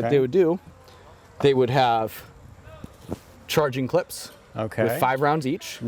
They would have these in the, like I said, in the bandoliers like Sure. these, right? Okay. Or in the pouches. They would have them Okay. wherever they can carry them. Wherever. Yeah. And they would take 2 of these, so it would be 10 rounds total. Okay. So which at the time, even during World War II, that was the 10 rounds was more than any other main battle rifle, even to Okay. the Allies or Axis. Oh. Okay. So main battle rifle. Main, Obviously, okay. there was other different rifles Sure. at the time. Sure. So this is a bolt action rifle. So every single time you have to cycle the bolt. Yep. Right. Then the average soldier was expected to fire 15 rounds accurately a minute. Okay. Like this. A good soldier can do 25. Oh. All right. So pretty fast. Okay. Then another difference, so from the #1 rifle that they would have in World War I, and also the beginning of World War II, the end was different. Oh. So okay. instead, it was almost like a flat nose on the front of Okay. the stock for the Okay. number ones. But here they went away with that. They made the end of the barrel basic, where it has notches in it, Okay. and then the notches would accept the new, Oh, I see. There we cheaper to go. make Oh. spike bayonet. Okay. So it'd be Yep. easy to use. Yeah. Okay. So kind of goes over the rifle, Yep. the main battle rifle. Okay. Where else? What else we gonna? I guess we gotta have. Everybody here has to have a meal. Everybody has to have a We meal. had to find that out. I mean, we've seen different versions of Yep. everybody's mess kit. So why don't you show us yours? Perfect. So the British mess kit was unique. It was from any other faction. It was a little different. So you would be issued with 2 mess tins. All right. Okay. So one is actually slightly smaller than the other. And the idea behind that was you can carry, if you had canned goods or your biscuits or any other rations in here, you can put them in the small mess tin, Okay. and that would nest Oh, I see. perfectly So, into the larger one then. So yeah. it's a protected box now. Okay. Now, if I have this in my backpack, So it's in right your here- backpack. Okay. Yep. If it bangs around, it doesn't get damaged. Okay. All Doesn't get right. damaged. Okay. So then it also helps. I have one for heating up my tea, Oh. and I have one for heating up food. Food. Yeah. So okay. I have 2 different mess Good. tins. Good. Good. I see you've. We got a little. Yeah. We got some Sweeney's bully beef. Yeah, I So- just had some of that the other night. Oh, there you go. So Sweeney's bully beef. So this is canned corned beef. Okay. It was awful. Oh. The British soldiers didn't like it, but this is what they had. So you either that or you starved. Huh? Exactly. They even considered at the time that Spam was a delicacy. Spam was a delicacy. For the All British. right, remember that. It was a delicacy. So that's how bad this was. Yeah. During the later part of the war, the British did come out with what we have is a 24-hour ration kit. kit. Okay. In the ration box, they would have instructions because soldiers sometimes weren't so bright. Okay. You know, if you give this to a soldier, you might start eating the paper. You We don't know, right? okay. So they gave them an instruction how to yeah. cook it properly because this okay. is dehydrated food. Okay. So all right. this might have been new to some of the soldiers. They just, Sure, they sure. were eating out of cans and now they have this. So Right. this would help them a lot with the instructions. Yep. So in here they would have boiled sweets, hard candy. Okay. They would also be issued raisin chocolate. So bars, okay. Yeah. sugar, lots of sugar, Yep. lots of calories. Lots of calories. Lots of Yep, calories. Yep. They would have oatmeal blocks. Okay. The oatmeal apparently was very good. That was the only thing That was- everybody liked that was that pretty one. much that was the only good part of it. Okay. Then just like bully beef, their meat, you have a meat block. Oh, okay. So the meat block was either beef or lamb. It Okay. was dehydrated. You would mix it with water, and it was pretty awful. It just was. Yeah. But You know, they had salt, they had some pepper in here too, so they Oh, can do their you can best do to a try little to bit, try yeah. to make it up. They would also be issued with 10 hardtack biscuits. Oh, we're going back from the Civil War. Way back still- Civil War, back yeah. from the Roman era. That's Yeah. you know, it works. It you know, works. it doesn't go bad, and you can eat it. Yep, yep. And then famously, the British, you know, they would have Oh, yes, their we tea. must. A must. We must A have our must. tea, yes. Must. Yes, Tea yes, rations, yeah. right? Because they love their tea, and also they would have a condensed milk because Okay. they love milk in their too. tea. Okay, yeah. Yep. So that would be, like I said, this came off later in the war Okay. when they came up with the ration That's packs. it. Before then, it would be cans of food in separate pieces Sure, that they would sure. put together inside their mess tin. Okay, So- good. A little bit about your living accommodations. Yep. So this is not an exact one, but they would Okay. have a very similar pup tent to the U.S. pup tent. Okay, So okay. a couple soldiers. would Couple carry- soldiers, Yep. yep. 2 different pieces. Right. They would put together. Say it was different, a little bit different colors, more of a brown. Oh, okay, than yeah, this. okay. But yeah, so they would have that for the living accommodations. Also, they would have. So this is a gas cape. So this is Mark 7 gas cape. Okay. The originals. So this is a later model. Mm-hmm. So, but the originals would have eyelets all the way around. Okay. And this could work as a covering if you would have to dig a trench or a foxhole. This could work to cover you up. okay, to if the cover weather- you up.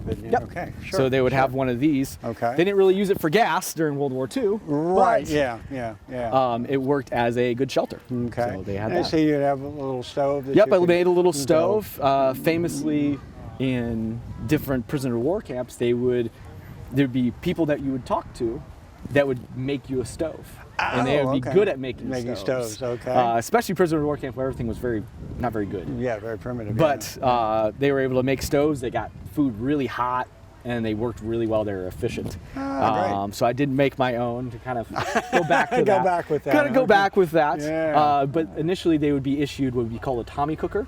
Okay. So the Tommy cooker was a small, almost identical to your camping stove that you can buy today. Oh, okay. A small single, and it would have a fuel tablets that you would be issued to cook. to make okay. Yep, to make fire. Okay. Yep. So that would be the standard issue. As standard issue goes, that's what Okay. it would be. All So, right. Oh, good. Anything else we missed here? I think we're in pretty good shape. So So you're all set and ready to go off to off to war. off to war. Off to war. Okay. Yep. Well, we We got- thank you for spending the war here. Yep. Okay. Yep. I'm And glad to we're- be we're- here. We're not doing any shooting today, so I don't Yeah. think we're going to need to have you doctored up. But we Yeah. appreciate you coming. We appreciate you sharing some information with us. All right, thank you very Thank much. you. Yep.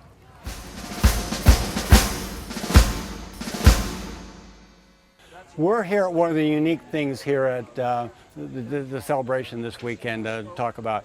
We're going to be up in the air, and we're going to find out how we get from up in the air down on the ground, the way they did it back in the 1940s. So I'm going to introduce the jump master here to you.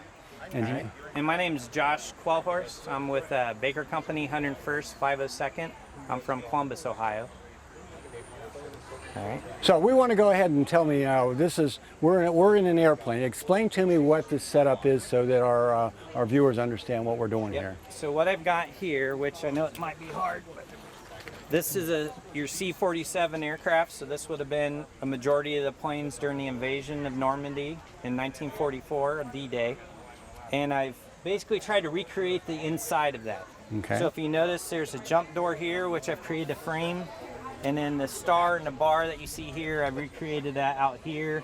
You know, every plane has nose art, so there's nose art that says stand-up hookup. Okay. So this is what I call a stand-up hookup rig, because the paratroopers would stand up, and then they would hook up to the static line cable. All right? So what we'll do, I'll show you. On the parachute, this is an example parachute, and I'm going to give you one of these. This is a practice static line, if you want to Okay. hold this. All right. On the parachute, you have this line. Now it's hooked in a stowed position so it doesn't come off the parachute and the parachute doesn't come out.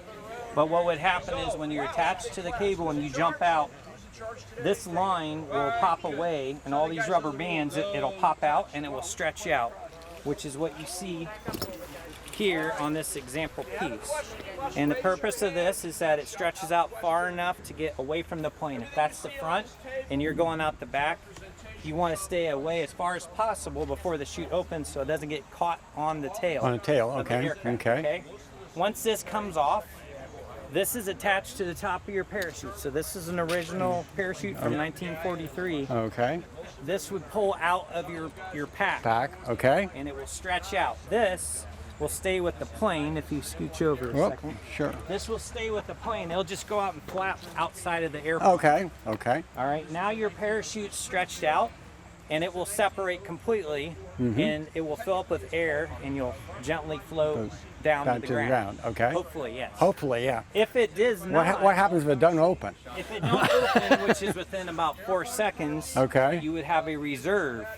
And it's on the right front. right there on my. There's a red handle. Okay. Your hand should already be on it when you go out the door. You're holding it like this. Okay.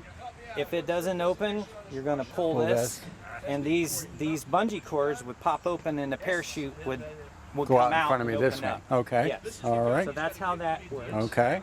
All right. So what I'll do is I will show you the commands and the process once paratroopers are all in the airplane. So Okay. if do you want to wear a helmet? Sure. Why not? Do you want to try on a parachute? Well, I can do that too. All right, let's do that.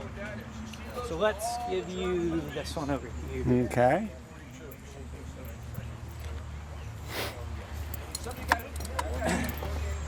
All right. So this is going to go on like a backpack. All right. Okay. So you're going to put this on. Set that down. This is stuffed. It doesn't have a real parachute in it, or it'd be very heavy. Okay. We're going to do a very So how very heavy would it be? I mean 30, 40 30 pounds. Okay, probably. similar like the backpacks I put one with the some of the military packs that I Yes. carry. Okay. So this, let's see. Oh, your arm needs to go through here. That's the other thing. Got to get all this set up. Okay. Now this might be a little. I had this set up for kids. It might be a little tight. If it don't work, that's okay. This is your chest strap. Okay.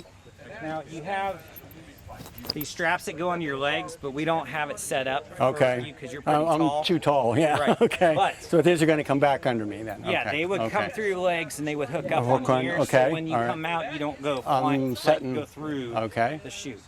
This, we could probably do this one. Okay. So there's a belly band on the chute.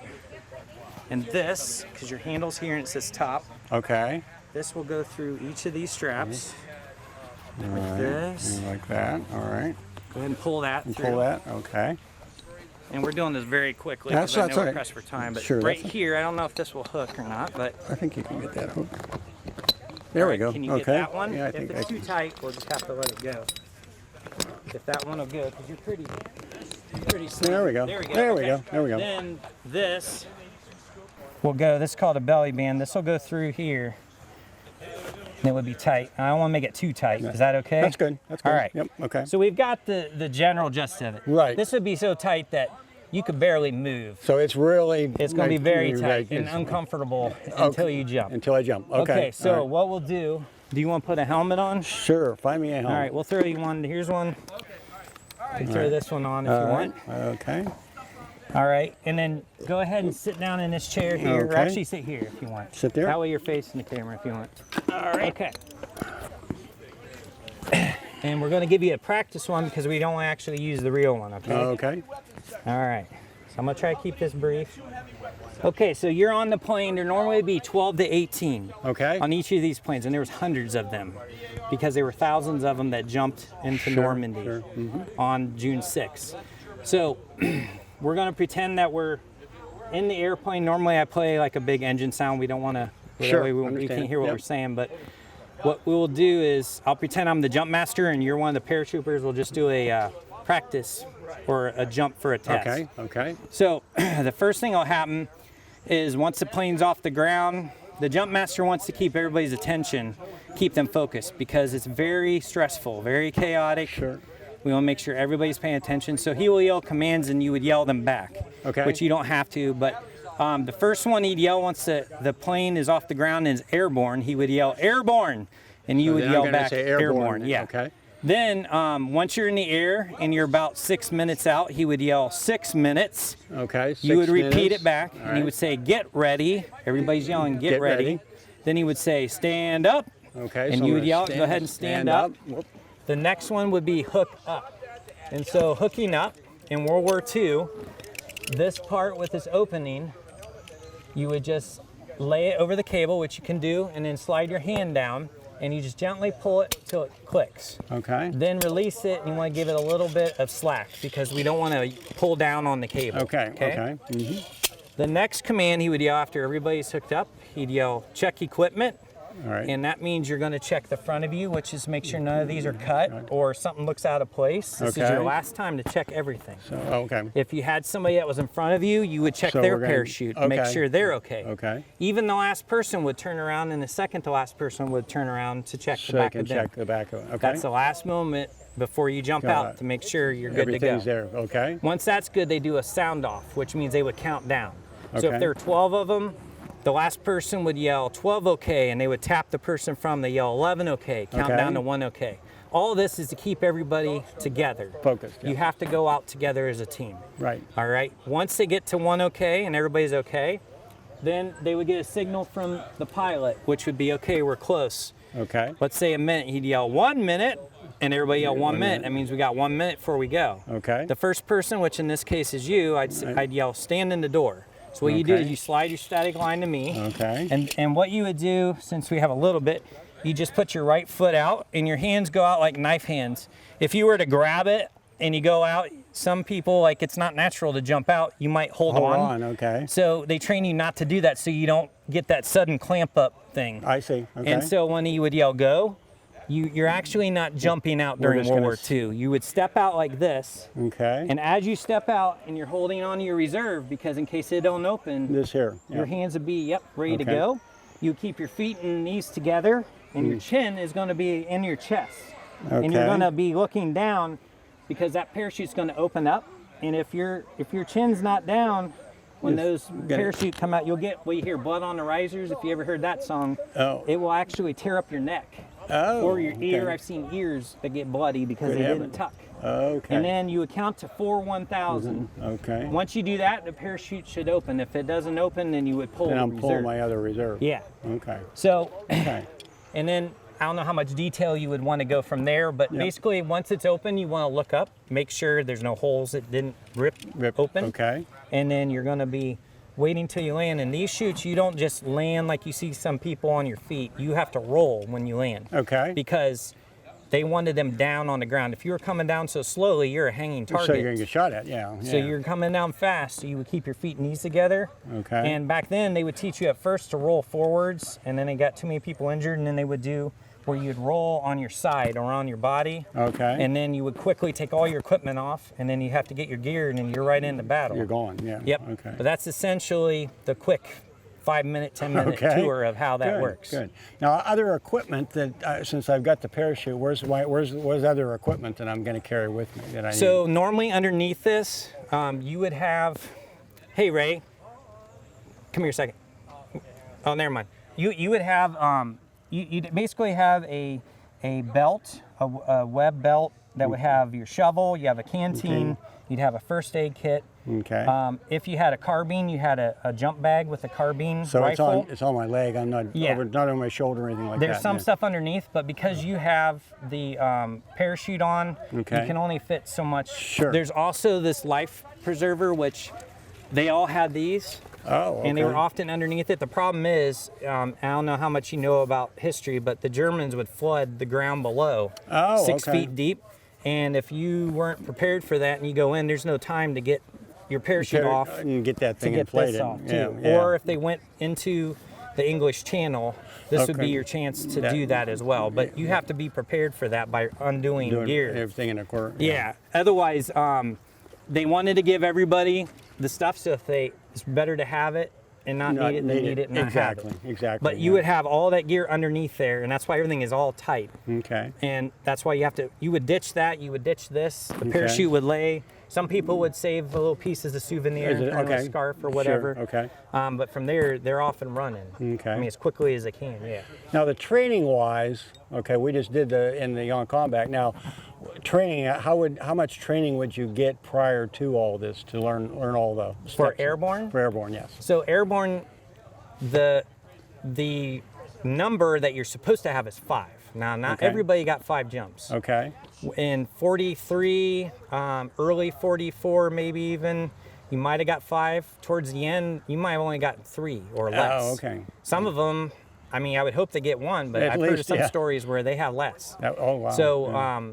but 5 was the number. official or desired version. Then you would get Okay. your jump wings would get pinned, and you'd be officially Be a parachute. official. Okay, I understand. And they paid them $50 more a month, which back That's- then was a big That's a deal. big bunch of money, yeah. Prior to that, you had weeks and months of training that you would do stateside, down in Georgia, North Carolina, Okay. all those. I mean, he'd run. If you've seen Band of Brothers or any Sure. of those other ones, Yep. that gives you kind of a taste of all that training. But they trained them hard, and some people just couldn't handle it. They'd have to go into it somewhere else. Put them somewhere else, And after, unfortunately, people would pass away, they would have what's called replacements come in during like Market Garden or Yep. even Battle of the Bulge. You'd have new guys showing up, Yep. just like you would in any other.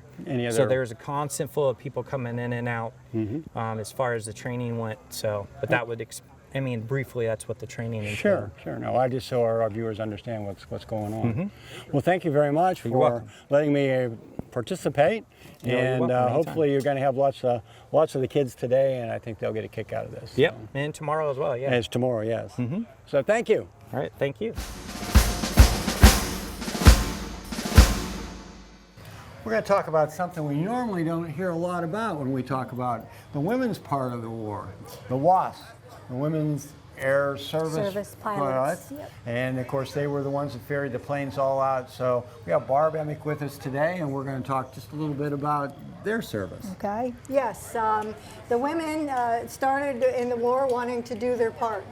There was home front stuff, there were factory stuff. Women went to the factories. One of the big ones was a lot of women.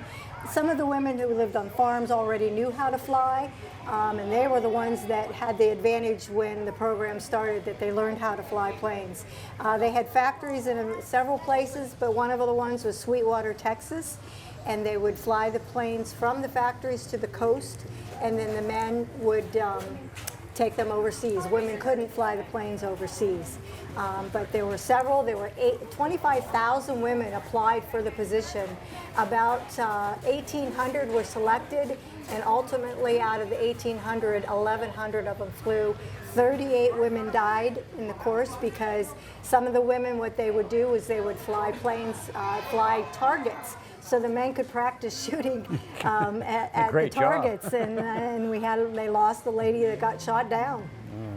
But what a concept for the women that flew the planes for World War II, freed up the men, did a tremendous job. Very, very brave women. Let's share some of the artifacts and stuff that we had here. This was the flight suit. Okay. This is actually what they would have wore in the planes when they flew. This was a dress uniform if they went to anything formal. Foot lockers, this may be something that's all in their foot lockers. This was actually the parachute, which goes on your back, and then you actually sat down on the parachute. So if you had to bail, you just got up out of your seat and jumped. And this was the parachute. This is your kind of like not helmet, but I'm losing radio my control, yes. whatever. So and then this went over it so that they could talk to each other. Goggles, and then some of the just home front stuff that they would have had at their base. Just different things. There's the old-fashioned clothespins. I haven't seen those in years. Yeah, old iron. This was the old-fashioned hair straightener that had curly hair. They wanted it straight. Oh, sure. To be able to pull it back, and the seam hose. Okay. Just different hats, a bunch of jewelry, the saddle shoes. Saddle shoes. Yep. So yeah, that's. So their service was a unique type service to the war effort. Yes. And today we can learn a little bit about them, which is, unfortunately, they kind of get lost in the wash of history at some time. Yeah, they do. And this is an opportunity to appreciate their service and also highlight them. So thank you for coming. We appreciate it. Yeah.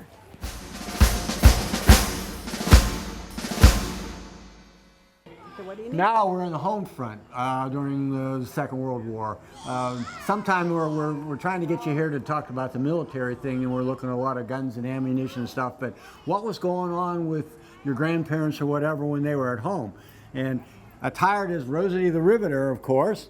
This is our Rosie, and you are? I'm Beth Hamilton. This is Beth, and Beth is going to tell us a little bit about what happened on the home front. Well, during the home front, while all the guys were off fighting the war, the ladies had to go in and start making all of the bullets and the tanks. But they didn't want to go in because just like this, you were kind of sleazy. You weren't a nice girl. Ooh. So that's where all of the posters that you saw over there came from. They started telling the girls, come on in, come on in. So we gave up our hats and our gloves and our nylons and we dressed for the factory and we started making stuff. Now, the ones that couldn't go to the factory, they would still work with the things that you're seeing all through here. Everything from the toys, helping kids make toys, to the sweetheart jewelry, to knitting. Most of the bandages from World War II were actually rolled by hand. And I have examples of that. I mean, they were done by volunteers, so I have to explain to the kids now what a volunteer is. But they all rolled them by hand. No nail polish, no hairspray, and they got our boys home safe and took care of their wounds. They knitted, and up until the 70s, they were still knitting squares and made into blankets and shipped overseas. Okay. And anything, if you ever saw a star like very this important, yeah. in the window, and you saw them all over World War II, that meant you had a loved one in the service. You can still see them today, but not as frequently. Yeah. And as long as the star is blue, he's alive and doing well. And you're hoping he's going to come home. Then you go down. Well, let's go with the other side too. You have the gold star there too. Let's explain that so we know the difference. Okay, well then what happens is if you lose your loved one, you then switch it from a blue star to a gold star. It took me several years to realize exactly what a gold star mother was. Sure. She was someone who gave up her son. But I don't tell the young ones about this, but I make sure the teenagers understand what their freedom cost them. And then, like I said, through World War II, you had the kids didn't have radio. They only had radio. They didn't have computers. They didn't have TV. So they had coloring books, puzzles, toys. This was they would sit and they would make their own little toys. Cameras. Kids today, they have 5,000 pictures they can take. Here, you could take 24. And they better be good because that's all you had. Then you come on through and you have all of your sweetheart jewelry. And this is the rationing. Just about everything was rationed during World War II. You had your ration book. And if you had 5 in the family, each member had the ration book, even if it was a new baby. Oh, okay. And you could go and you would take the points. Let's see, this one's all used up. Yeah. Let's see. But there would be tickets in here, and you would give them so many tickets. And it was for buying For buying sugar, meat, butter. There's a few other things out. Leather. If you wanted to buy shoes, you had to use these ration points in order to buy shoes. And tires. Gasoline and tires. That's why if you were a doctor, you had more points. You had like a code here that would be in your window that would give you the degree of how much gas or tires you could have. And the email, you would write it this big. They put it down to this big and ship it overseas. So it didn't use as much gas. Then you come over into here. Those two fellas are brothers. They managed to hit New York at the same time. I met their sister. She was the only one that remembered them because they didn't come back. Oh, my. So I keep them in there. The Purple Heart belonged to my uncle. He said that he lived till the day he died, but he came home. There we go. So he was blessed. And I see with the construction part, let's talk a little bit about going to work. Okay, well, let's go to work. Once you convinced us that we could dress like this and not get catcalled, and we could give up our hats and our gloves, we went to work. So we stole Dad's lunchbox, and we got our welding mats, and we got our welding equipment, our blowtorch, and we were ready to go. This type of thing would probably be for sealing things I don't really know. I didn't learn a lot about welding, but I Okay. do know that riveting was done by 2 people. You needed a special gun, and the one person would hold the rivet board, it's called the buck board, and hold it there, and the other woman would pop it in. And that I know about. And that's like putting together an airplane Yes, or something when, like when that. when you look at all of the little round nails, they're really rivets. They're not nails. And look at these fancy trucks running around out with these big silver things. Well, that's kind of what would be going on in a ship. Yeah, and the women did most of it. Yeah. And my mom said that was the most money she ever made in her life. Oh, Was okay. when she worked 7 days a week at the specialty steel mill up in Newcastle. Okay. Yeah. She got extra money because she cut rivets from 30 feet up. Oh my. Yes, Mom was good at sports. Oh my heavens, she must have been to climb Yeah. up there and do that. Yeah. And here you have pillowcases. You go someplace today, you buy a T-shirt Right. to remember it. The boys would send pillowcases home to their mom or their sister or their dad, and from wherever they were. So. Well, that was a little bit of what the home front was like at that point. So you want to come and visit Pat here, and then we'll move around a little bit and see what we have. Absolutely. And she'll be more than glad to explain all the stuff like she has for us. And we thank you so much Thank for you. coming with us. So. I appreciate There just you go. come in and see us. Sure.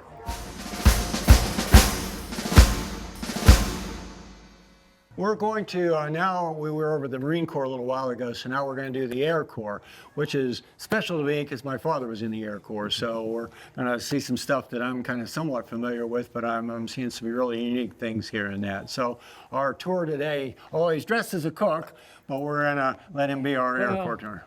The cook is the most important guy in the military. That's what they tell me. So you Or the most feared, so depending on your point of view. Yeah. So yeah, my group does Army Air Corps, and I'm one of the old timers in this hobby. I've been doing it for a long time, so I've got quite a collection of things. So we're going to Would start. you first introduce yourself so we know who you are? Dan Hamilton. Okay, My- there's Dan. Sure. Sure. Go ahead, Dan. So down here, this is everything that would have been worn by a bomber crewman. Okay. Now, modern airplanes, you can go into them, you can sit down, wear your shorts, read a book, watch a movie, whatever, and be comfortable. Well, they didn't have that in World War II because the planes were not pressurized, okay? So it could be 10, 20, 30, even 40 degrees below zero inside the airplane. Right. So they had to be protected, okay? So this is some of the gear that they would have used. We have a flight suit. Over the flight suit, you would have an electric flight suit. Okay. Okay, you can see the wires running through it. It plugged into the airplane. There were boots and gloves that went with it, and they worked pretty well. But if you bent too much, you could snap one of the wires. Oh, okay. And if you snap the wire, well, then you're cold from here down, Whatever. or it could short out Oh, and set you on fire. set you on fire. So, you'd be warm. Yeah, well, for But a for a while. very short period of time. So you had that. Then you would wear, in the early part of the war, the leather sheep line. They called it shearling. Okay. Late in the war, they had the cotton with alpaca lining. So Okay. you'd have this on. Okay. Now at that altitude, you couldn't breathe.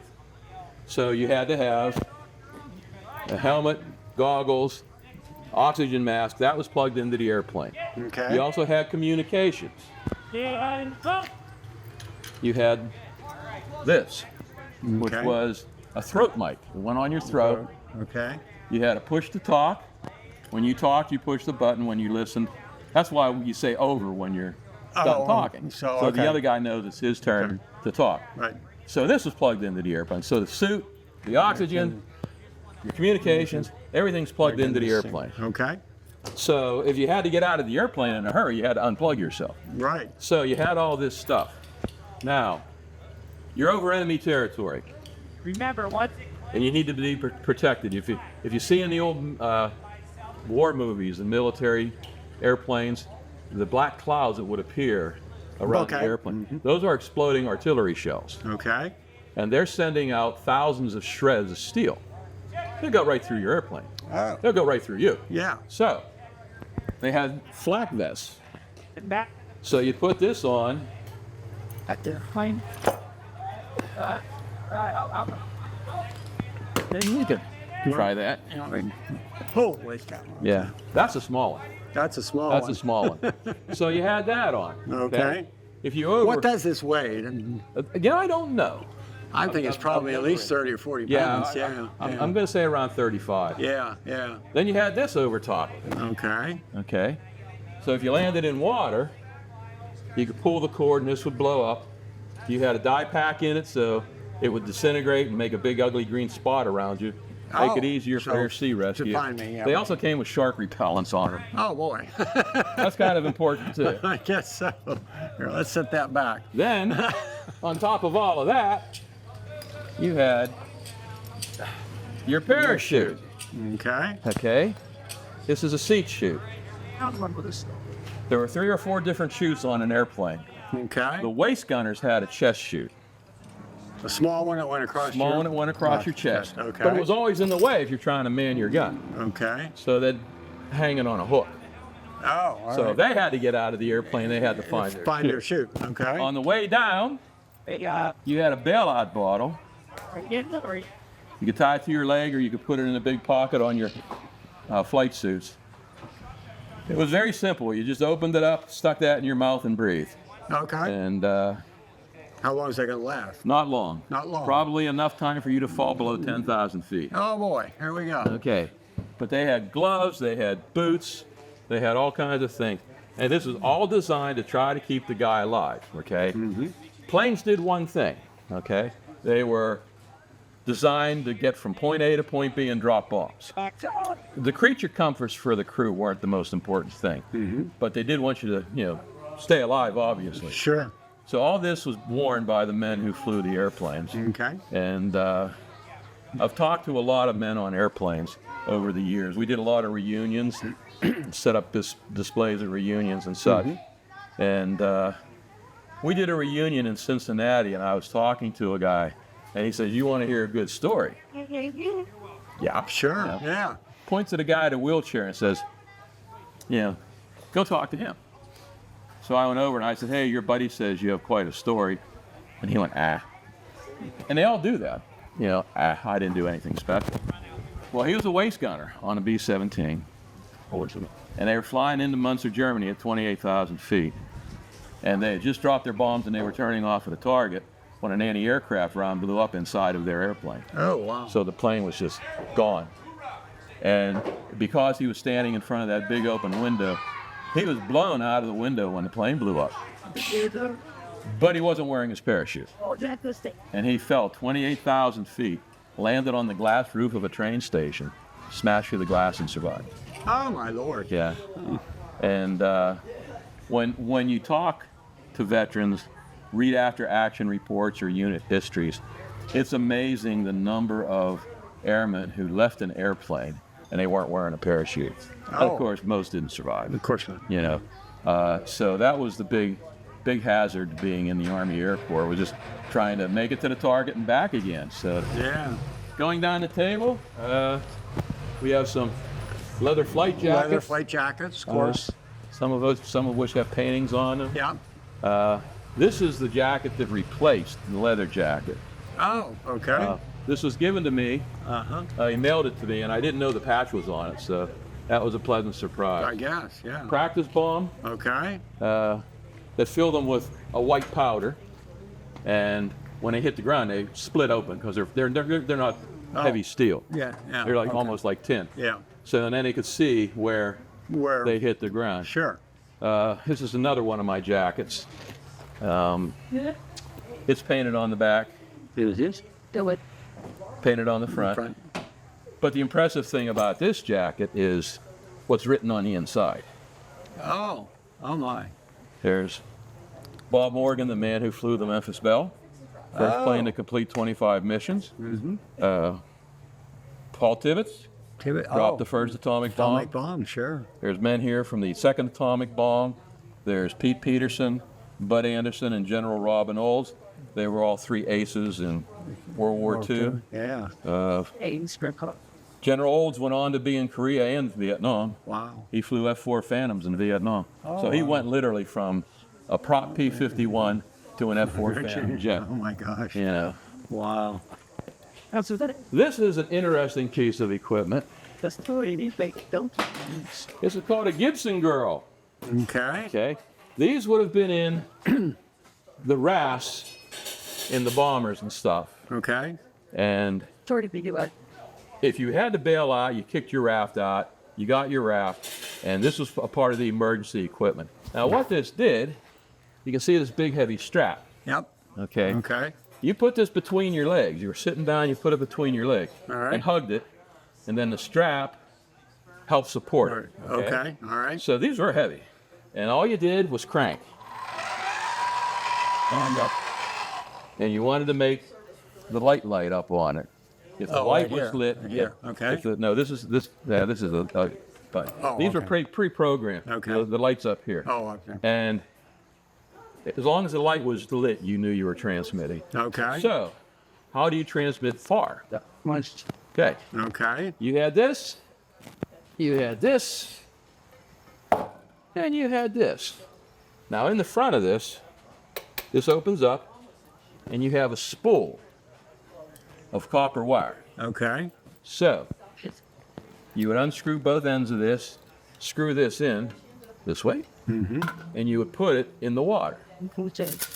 Oh, okay. There's chemicals in it that turn to hydrogen gas when the water hits it. You would attach a balloon onto this, attach the wire to it, blow it up, put your aerial wire. It had about 300 feet of wire. Okay. Now, if this didn't work, you had this. Okay. This is a box kite. Oh. I was going to put it together and I got lazy. So you can see, I can see how it works. Yeah, you can see it's a box kite. Yep, pretty much. Yeah. And you can use that to fly that baby fly out. the aerial wire. Oh my gosh. So that was just one of the things that you had to be picked up if you were in the ocean. If you're in the ocean, yeah. I talked to a man whose plane went down. They got into their raft, and he was the guy cranking that. Okay. And they're waiting, and they're waiting, and they're waiting, and they're waiting. And a British Air Sea Rescue flew over and saw them. Turned around, came back, dove, and kind of did the wings to let them know, you know. We saw it. Unfortunately, they hooked the wire on the wing, pulled the guy backward out of the raft. Oh my God. And he's got this strapped to his legs. So he's on a one-way trip to the bottom of the English Channel. Oh my gosh. But he, of course, kicked himself free Oh, and was able to get picked up safely. Holy cow. So oh, wow. that's just another of the many, many stories I guess that, so. Holy that cow. we've heard over the years. So the famous Norton bomb site. Yep. Big secret. Right. And the Germans knew about it pretty early on. Did they? Okay. But yeah, it was a big secret, you know. Okay. I'd let you go look at it, but I might be forced to shoot you. There you go. So that's what happens. But yeah, the interesting thing about that site, when you look down through it, you know, you see the crosshairs. Right. Okay. There was a woman who had real long hair, and she was a farm girl, so she never used any harsh chemicals. She cut her hair short and sent it to the company that made the bomb sites, and her hair made up hundreds and hundreds of Norton bomb sites. Oh my gosh. Yeah. Oh, wow. So it was one way that somebody did something to support the effort. Sure. Everybody in World War II, from the smallest kid to the oldest parent, did something for the war effort. Right. And I like to collect the really unique stories. And like I said, I've been doing this a long time, and I've got my kitchen, I've got my Air Corps stuff. Yep. I have a dog display. Yes, I've seen the dog display. Yes, that's right. Yeah. Yes. And yeah, people don't realize the role that dogs played. And you've been doing this hobby way too long when you have your dog on display. But yeah, the Dogs for Defense program was initiated by the American Kennel Club. Okay. To get dogs to go into service. And it was an all-volunteer program. So you could donate your dog. That's what people did. They donated their dogs. Oh.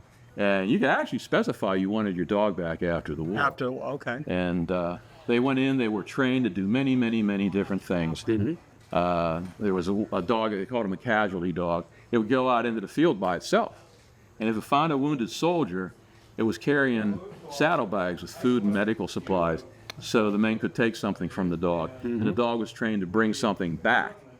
So then the medics would know that they found a live person. Yeah. And that was just one of many things that dogs did. Wow. And there were people that actually got their dogs back after the war. And in fact, if you want to watch a really cute movie, watch Chips the War Dog. He was one of the most famous war dogs in World War II. No way. His real claim to fame was he bit Eisenhower. Oh, geez. So people did get their dogs back, and I have the discharge papers and a picture of a dog named Pal. Pal made it home. Okay. And the people that owned him gave him to a farmer, and he lived with a farmer for many years. But every year, that dog disappears for a day, and walked 2 miles into the nearest town, walked in the Memorial Day parade with the rest of the veterans, Oh my and God. came home. Oh. And nobody could ever figure out, how does this dog know that it's Memorial Day today? So, yeah, I can go on and on. I have That's a countless great story. stories. That's a great story. But one that was really recent, I met a man, I had lunch with him. I took him to lunch for 9/11. And as far as I can tell, he's the last Navy diver alive. Hard hat diver. Oh, hard hat. Okay. And his story is, he lied about his age. So he went in at 16. And when he was 17, he was standing on the deck of a sunken submarine in 275 feet of water.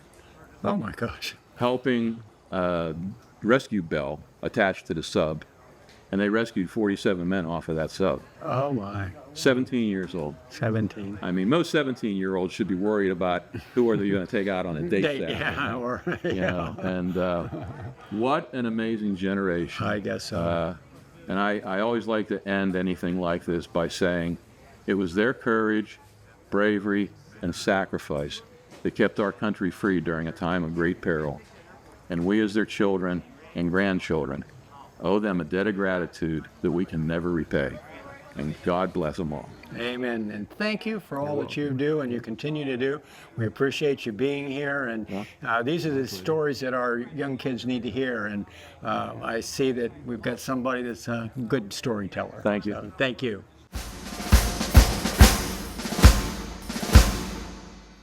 World War II now. We're back inside, give you an idea what it's like in one of these tents. It's a little crowded and we got everything crowded in here. So this is Axis Communication, and Nate's going to tell us a little bit about all the things that are out here and how this was part of the war effort that generated keeping everybody in track of what was going on and where it was going on at and how to get there, all that kind of stuff. Yep. So tell us a little bit what you got. Well, basically, before cell phones, we had to use radios to communicate. So I brought a variety of different radios. This is a U.S. Navy or Marine Corps TBY-7, most famously used by the Navajo Code Talkers. Oh, okay, sure, yeah. And that's the radio that the Navajo would use. Okay. Then we come back, we have a Japanese field phone, which is basically a telephone used by the Japanese in field, and they'd have to run wires for it. Oh, okay. And you had a crank on the side to call. Okay. But it's basically just a portable telephone. Portable telephone, Yep. okay. And they'd have to run copper wire with that one. Sure. This is another Japanese set. This is the receiver and transmitter. This is a Type 94 Type MK5. Okay. They kept changing them throughout the war. And this was a portable set used by the Japanese military. It was a fairly good set. Very nice manufacturing. Most of it's used brazed aluminum. So they were a lot lighter than the German or American sets because the Americans liked the steel. Sure, sure. They were very delicate sets, but they were also really good sets. Okay. They were also nice to haul around because they were small. They were enough. easy, yeah. And they used, multiple different sets. Be two guys carrying. One would carry the receiver, one would carry the transmitter. Okay. You'd have a throat mic, which is a microphone that would hook to your larynx and pick up vibrations through the throat rather than voice. Right. The idea of that is if you wanted to be very quiet and somebody was around you, you could whisper. You could whisper and it Yeah. would still pick up to the throat mics. Okay. And they had the standard headsets like everybody else did. This is a Japanese map case, and then this is actually the generator for the radio. Okay. And you would have somebody sit there cranking the generator to set out So the that's signal their and job receive. now. They stand there and just crank. Yeah, okay. And there's a Japanese helmet to go along with it there. If we come over to this side, we're doing more of the German stuff. This is kind of the same deal. These are two different German field radios. And these are transportable radios. Most of the larger radios are larger radios that are table mounted that would sit inside of a large tent that didn't move very often. Okay, okay. These are actually meant to be traveled with. Oh. This is called a Dorette, and they would actually hook to your belt. And then you Okay. had your throat mics, which would go around, and you had a little key that hooked to your shirt. Oh, That's okay. your actual So you call can- key. Call key, yeah, Yep. okay. And then you'd have the headset that hooked to it. And this was a really nice little compact radio, and you had your battery box and the actual radio itself. Okay. And this is a little larger thing. With the range on this would probably be 2 or 3 miles, where this would be 10 or 15 miles. Okay, okay. This was a backpack set. It's kind of the same deal, multi-frequency VHF transmitter, and yet again, same throat mics. And keys, okay. Yep, throat mic and key, and then here's your headset for it. But these are standard German military field radios, and a lot of times they'd be used in conjunction with, if they were in a field tent, with the Enigma machine, which is the German code machine. Now we've heard about this. So, yeah, so let's give us Yeah, this is a 3-wheel Army. This is actually used in combat. This is a Battle of the Bulge veteran, believe it or not. Okay. And the idea of the Enigma machine is you had almost infinite amount of capabilities with different switching it up. Okay. So between different ways this was plugged in would change certain readings through the actual machine. Okay. Then you would also have different wheels you could change out. Oh, all right. And so in order to set a code, what you would do is the first thing you would have to do is figure out which plugs go where. Okay. To set up that part of the frequency or that part of the code, and then you would set your dials to certain numbers. And the fun part is if I pick a letter, we'll take M here. Okay. And whoops, we got a bad bulb there. So if I push that down, it goes to an L, and you notice the wheel rotates. So that automatically changes the code. Oh, okay. So if I hit N again, now it's an I. Now it's, oh, okay. So it constantly It changes. changes. So what the Germans would do is they would let out, every week they would put out a note that have what codes and what plugs they're going to use. Okay. And then they would have different frequencies of different settings. All right. And depending on those frequencies of settings, you'd set your wheels. Right. And you could change everything up. Standard machine with the standard wheels, I think, was about 300,000 different configurations. 300,000, yeah. And to trick everybody, what they did was they specifically made it so you can open this up, hit this lever, which loosens everything up, and you can slide the rotors out and change out your rotors. Oh, and change other, oh my gosh. So if you want even more codes, you can change out one of the rotors, swap them around, Swap around and end change up even with more. Yeah. So one of the reasons it was so hard to beat or to break it was the Yep. fact that it kept changing constantly. Yeah, yeah. And the whole machine was specifically designed to do that. Right. One of the reasons it was such a top secret machine, they literally, the British and the Americans, any ones they came across during combat or battle, were either shipped home or destroyed instantly and sunk to the bottom of lakes. Oh. It was such a good working machine that even after the Germans surrendered, the British and Americans wanted to keep it a secret because they were using a technology in their own machines. Okay. The Americans made an M209, which is a smaller version, about this big, and it wasn't nearly as advanced, but it worked just as well. It I was see. very Okay. good. Okay. Good. Good. I see field radios. Yep. Well, I got some. These are actual German field telephones, and you'd have one hook the other, and you can crank the side, and it would ring to the other phone. Okay. Or you could hook them up through a bank, and then you'd have an actual person sitting there plugging them in, Plugging changing them the in, different sure, field sure, phones. But that was the standard German field phone that they used for pretty much every run. And just like the Japanese one, they'd actually have to run wires from one phone One to to the other. another, Yep. yeah. This is a standard Olympia typewriter, except this is actually a German military travel typewriter. So travel case with all the extra ribbons and everything in it. And Okay. it's got special keys for special different parts of the German military. Yeah, but this is sure. a German typewriter. I'll be damned. And then the thing with the bag in it is actually the predecessor to the scuba diving sets. That is Oh. a German rebreather. Okay. It was designed specifically for cleaning U-boats. After the salt water hit the batteries in the back of the U-boats, it released toxic gas, which was very, very bad for everybody. Oh, okay. So they had to come up with a sealed breathing apparatus for them to go in and clean out the Clean out submarines the- after they went and down. that's what And that's one of the breathing apparatuses. Oh, okay. And those are pretty rare. Yeah, I was going to say, yeah. Actually, Hitler had one next to his bed in the Führer bunker when he was Really? when he Oh, there you go. finally let up. And Eva Braun had one as well, but they're very, very rare. This is a German rangefinder. These would be used in conjunction with an 88 flat cannon or anti-artillery guns. And what it did is it put 2 optics out either side and project 2 lines. And you have 2 knobs on either side, and you rotate the knobs so the lines come together, and that gives you your distance. Oh, all right, okay. So what it's doing is actually using the 2 lines at different variables to tell your actual distance. And there's a little level on the side that'll actually give you your meters, how many thousands of meters away it was. This is a standard Army one. This would have been used in Africa from the color, but they had these on every ship had one, every artillery unit had one of these. Oh, okay. They were very, very interesting, very good rangefinders. Yeah. Wow. And I brought various pistols of multiple different areas and all World War II. There's American, Japanese, and German pistols there. And that's what I brought. Good. And the interesting one is, I'll tell you about, so the bag on the corner there, that was called a musette bag, used by the 101st Airborne, 82nd Airborne, 17th. That one, if you read the flap, was made at Crawford Manufacturing Company. Crawford? Which was the Keystone Canvas. Oh, all right. Which is directly behind the Diamond in downtown Meadville is where that was made. Okay. That's a local piece of history. Well, there you go. It finally made its way back. Yep. Well, thank you for sharing with us. And no this problem gives at us, especially with today's cell phones and stuff, this really gives you kind of a background of what could happen. Well, I brought out museum stuff, so this isn't stuff you'd normally see. I was going to say, so. exactly. You don't see this we're trying to all the time. educate the kids. So. That's what it's all about. So, thank you for sharing. Yeah, absolutely. Thanks for coming.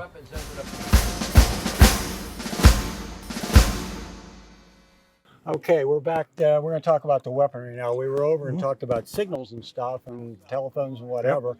So those were what was controlling what was going on with these. So tell us a little bit what we have in front of us here. Well, basically we have an array of, we've got heavy weapons laid out in front. And the first one we have is a 1919 air-cooled 30-06 semi-automatic. Had about a firing rate of 500 to 600 rounds a minute.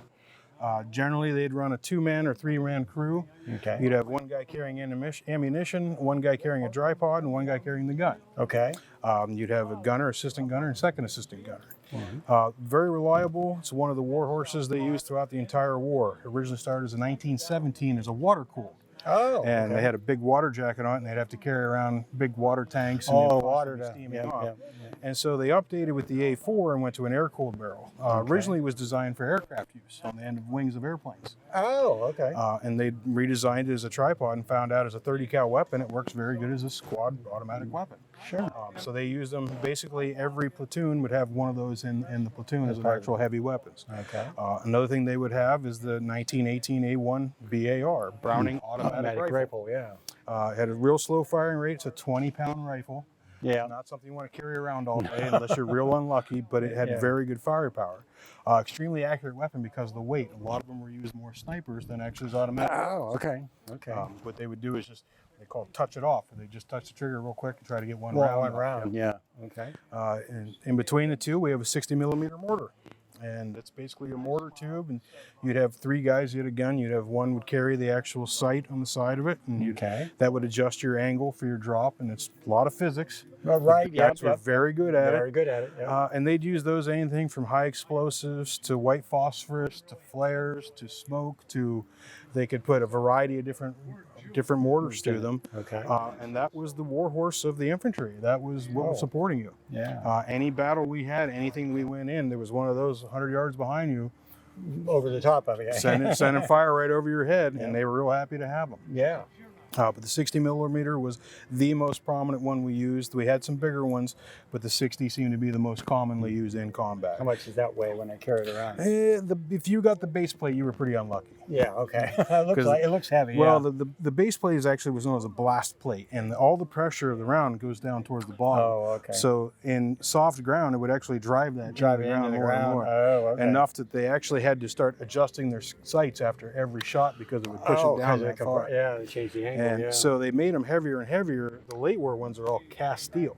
Oh, okay. So normally one guy would carry the mortar and the tripod, another guy would carry the sight, and then another unlucky guy would end up with a low totem pole guy. And then you'd have 4 or 5 guys trailing behind you with the actual mortars and bags on them. Right. Or they'd be bringing these up and by mule or any other way they possibly could. Right. You went through quite a bit of mortars. Sure. One of the nice things about the mortars is the base would get hot, but you didn't touch the weapon, so they could continuously fire the whole time, I see. and Yeah, they would yeah. never stop firing them until they got the call to stop firing. Oh, okay. So I mean, there are reports of guys actually glowing the barrels red, continuing fire. Oh my heavens! Wow. And they really used them. He said that was the backbone of the infantry, was the mortar squads. Sure. It took so much to move an artillery piece in with heavy trucks and 20 or 30 guys, where you could set 3 guys out one of these and almost do the same amount. Same of amount. Okay. They were very, very popular. Good. And we've got some small arms here. The standard workhorse of the United States infantry in World War II was the M1 Garand. And it was a 30-06 internally mag-fed rifle. It was a semi-automatic designed by a gentleman named John Grand, who was actually Canadian and came to the United States after he was born. But they made over 6 million of these up till 1956, and it's still one of the best battle weapons on the face of the earth. Wow. There are certain countries that received them after World War II that still hold them in such high esteem that they're held as relics and religious items almost. South Korea is one of them. Israel is another. Oh, really? Wow. One of the things that we gave to Israel in the inception of Israel in 1946 were 30 carbines, which would be this weapon here. And the Israelis liked them so much in their small, compact size, they decided to issue them to teachers. Teachers? Yep. Every Israeli classroom has one of these sitting in there. Oh my gosh. And every field trip they've ever gone on, an Israeli field trip, the teacher has one of these slung across their back. Oh my gosh. Which is one of the reasons they never had a shooting. I guess so. That kind of makes sense. Yeah. But Israeli loved these so much that they held them in such high esteem because it was a gift from the United States to the inception of Israel. Oh, I see. Wow. That's the 30 carbine. So this would have been a secondary weapon. Okay. This is a 30 carbine A1, which is a parachutist model designed specifically for the airborne. Oh. With the folding stock. Oh, it folds it. Okay. Yep. And then they had a special leg holster that would mount to their belt and down their leg. So when they jumped out of the airplane, the whole gun was secured tightly on their side. Yep. And that's what's called a jump rifle, or M1 carbine A1. Wow. And then we had some other goodies here. This is a K98. So this is the standard long arm of the German army. Oh, okay. And it fired a 4-round internal box magazine, 8mm Mauser was the cartridge. Okay. And this was the standard workhorse of the German military. They started production of this in mid-30s. They went from the Gewehr 98 to the Gere 98. And this is a World War II. This is a DOU 43 dated, with German proof marks on it. And they used these right up to the end of the war when they weren't allowed to produce guns anymore. Oh, yeah. But this was the standard issue. So to our semi-automatic M1 Grand with 8 rounds and an end block, the Germans were firing back at us with a bolt-action 5-rounder. Oh, yeah. Well, that... And the Japanese kind of had the same thing going on. Japanese came out with a Type 99, which held, this is a late war 7.7 Jap, and it held 5 rounds internally, bolt action rifle. So in South Pacific, we were firing M1 Grands against these rifles. These rifles, Yep. yeah. This is Japanese Arisaka, Type 99. That was actually brought home by my uncle from the 6th Marine Division during the World War II. World War II. Yep. And we have a variety of different weapons here. This is a fairly rare gun. This is actually a semi-automatic Russian rifle. And it was based off a couple different various rifles from other countries, but this is considered the Russian Grand. Okay, so yeah. This is their apples to apples. Yeah. We're trying to do. Yeah. So this is their standard issue semi-automatic Right. field rifle, and that's called an SDV-40. And then if we go a little further, so we saw the K98, and the Germans liked the Grand so much they came up with their own variant. Oh. So this is a K43 made by Walther Corporation. Wow. And it holds 10 rounds, 8mm Mauser. It's a gas-operated semi-automatic rifle. This one happens to have the ZB4 sniper scope on it. Okay. It is an original sniper rifle, but that's the German version of the M1 Grand. Wow. Yeah, I can see similarities. Yeah. Yeah, it's basically just a semi-automatic version of it. You know. Yeah. It held a lot more rounds and a lot more firepower than the bolt actions. They were a lot heavier and a little more finicky. Oh. But that's a German sniper variant. And then, so this is an American 03A4. This is an original American sniper rifle. This would be used in the Army The Marine Corps used a whole different rifle, different scope setup, different everything, but this is the standard Army sniper rifle of World War II. And believe it or not, they actually used this up to the 60s. Really? They were a very good gun. Must be a very good gun. They kept updating the scopes. So this is the original 1942 73B1 is what this is called, or Weaver K330.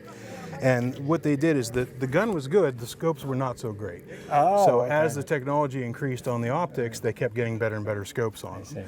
So this would be a real early war one with the 73B.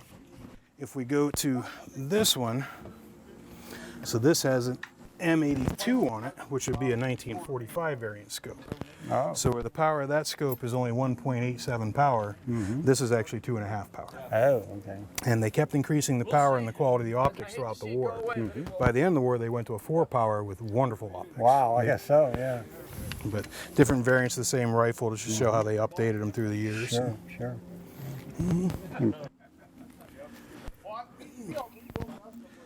And then we've got... That was made famous in the movie Saving Private Ryan. Yep. Then we've got some sub guns. We've got a Thompson submachine gun. This is a M1A1 Thompson submachine gun. Fires from an open bolt. Uses 30 rounds or 20 rounds, 45 ACP. And that's our standard submachine gun used by the Allied forces. This weapon was so popular they actually gave them to any allies that wanted them. So you had Russians carrying these, you had British carrying these, you had... when the British went to North Africa early in the war, in 1940, early 41, the United States Army gave them a couple thousand of these to take with them. Oh, wow. Because the sand was so rough on equipment down there, they knew the Thompson would handle the sand. It was specifically designed, it had scrubbers inside to clean the bolt off. Where the Sten guns were having all kinds of problems where the metal would gall on the inside because the sand would seize up, the Thompsons would keep working. So a lot of them ended up going to North Africa with the Brits. Well, we see this with Vic Morrow with combat. Yep. He jumps off the buildings with it. John Wayne loved it. And they could shoot 30,000 rounds. Oh, yeah, never jammed. Never ceased to not work, Then this is an M3 grease gun. It's made by the Hudson Lamp and Guide Company. And it was a stamped metal gun. It was 45 ACP, used 32 round magazines, and these are mostly issued to truck drivers, tank drivers. Because of the compact size, they were real popular with the guys in vehicles. They actually, up through Vietnam, they issued these to helicopter pilots. Oh, good heavens. And I talked to some tankers from the Gulf War. Yep, it was nice, compact, easy, and it worked. Yeah. So they really liked it. It was They were cheap. They were real cheap to manufacture. Oh, really? Yep. Yep. But that's an M3 grease gun. They made it for about $6. $6? Wow. M1 Garand, I think, was around $12. Okay. The carbines and stuff were under 20. But yeah. And then the German version of the submachine gun was the MP40 Schmeiser. 9mm, 32 round, fired from an open bolt. That's the German standard submachine gun.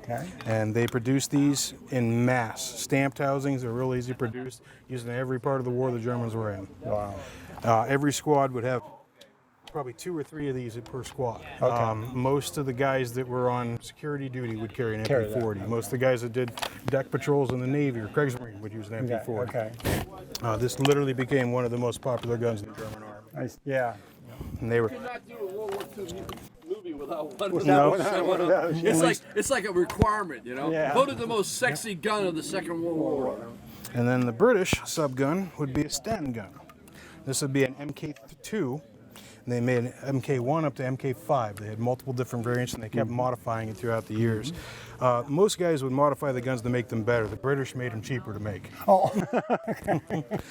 Sten guns are real interesting. They fire from an open bolt conversion. So once you bring it back, pull the trigger, it just keeps going. Yep. And you can pull the pin, rotate this down, so if you're a parachutist, you can make it nice and flat. The buttstock comes on, they put them in a little bag that went over your shoulder. One of the biggest things is they were able to produce these so cheaply because it was just a stamped tube all brazed together. So these became the #1 weapon given out to other countries by England. Sure. So a lot of the countries that were loyal to England after World War II got these by the thousands. And they were real common, real cheap to make. It's one of those things that's so simple it's hard to make it not work. Hard to make it work, yeah. But that's the British version of the submachine gun. Yep. Oh, geez. Yep. Yep. And we've got some other ordnance here. We've got some grenades and... You know what? I have a grenade launcher inside my car.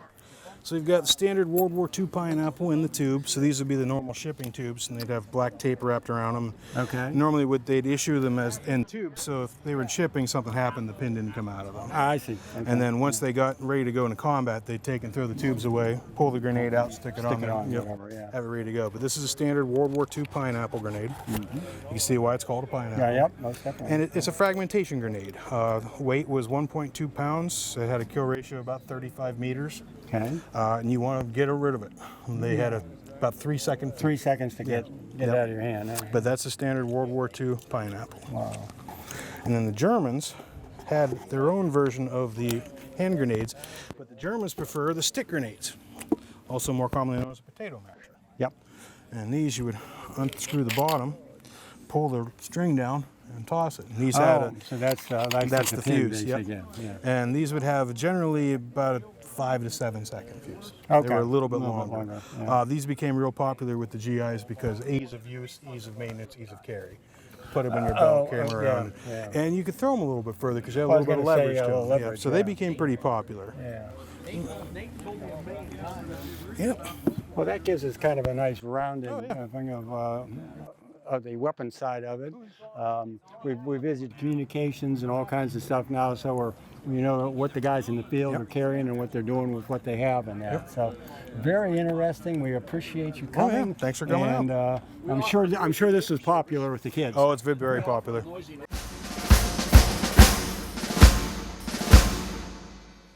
As we continue exploring the Second World War, armies can't move without communications, and that's exactly what this tent is set up for, is to take us to what's going on the battlefront back and forth, and so we can run our troops around.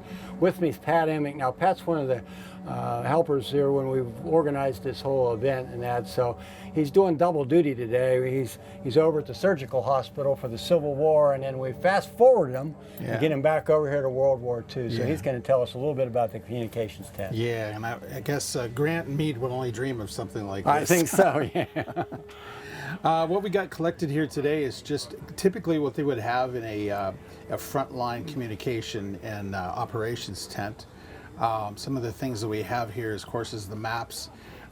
There's a few of the pictures that were taken from aircraft reconnaissance. There's also an interpretation piece over here, so you can look at the fine details and see troop movements or vehicles or aircraft that are parked there. Some of the radios that we have here today, the first one is communication with artillery and small aircraft liaison airplanes. It's powered by a hand crank generator, and it does still work. It also has a piece on the top that is used to communicate with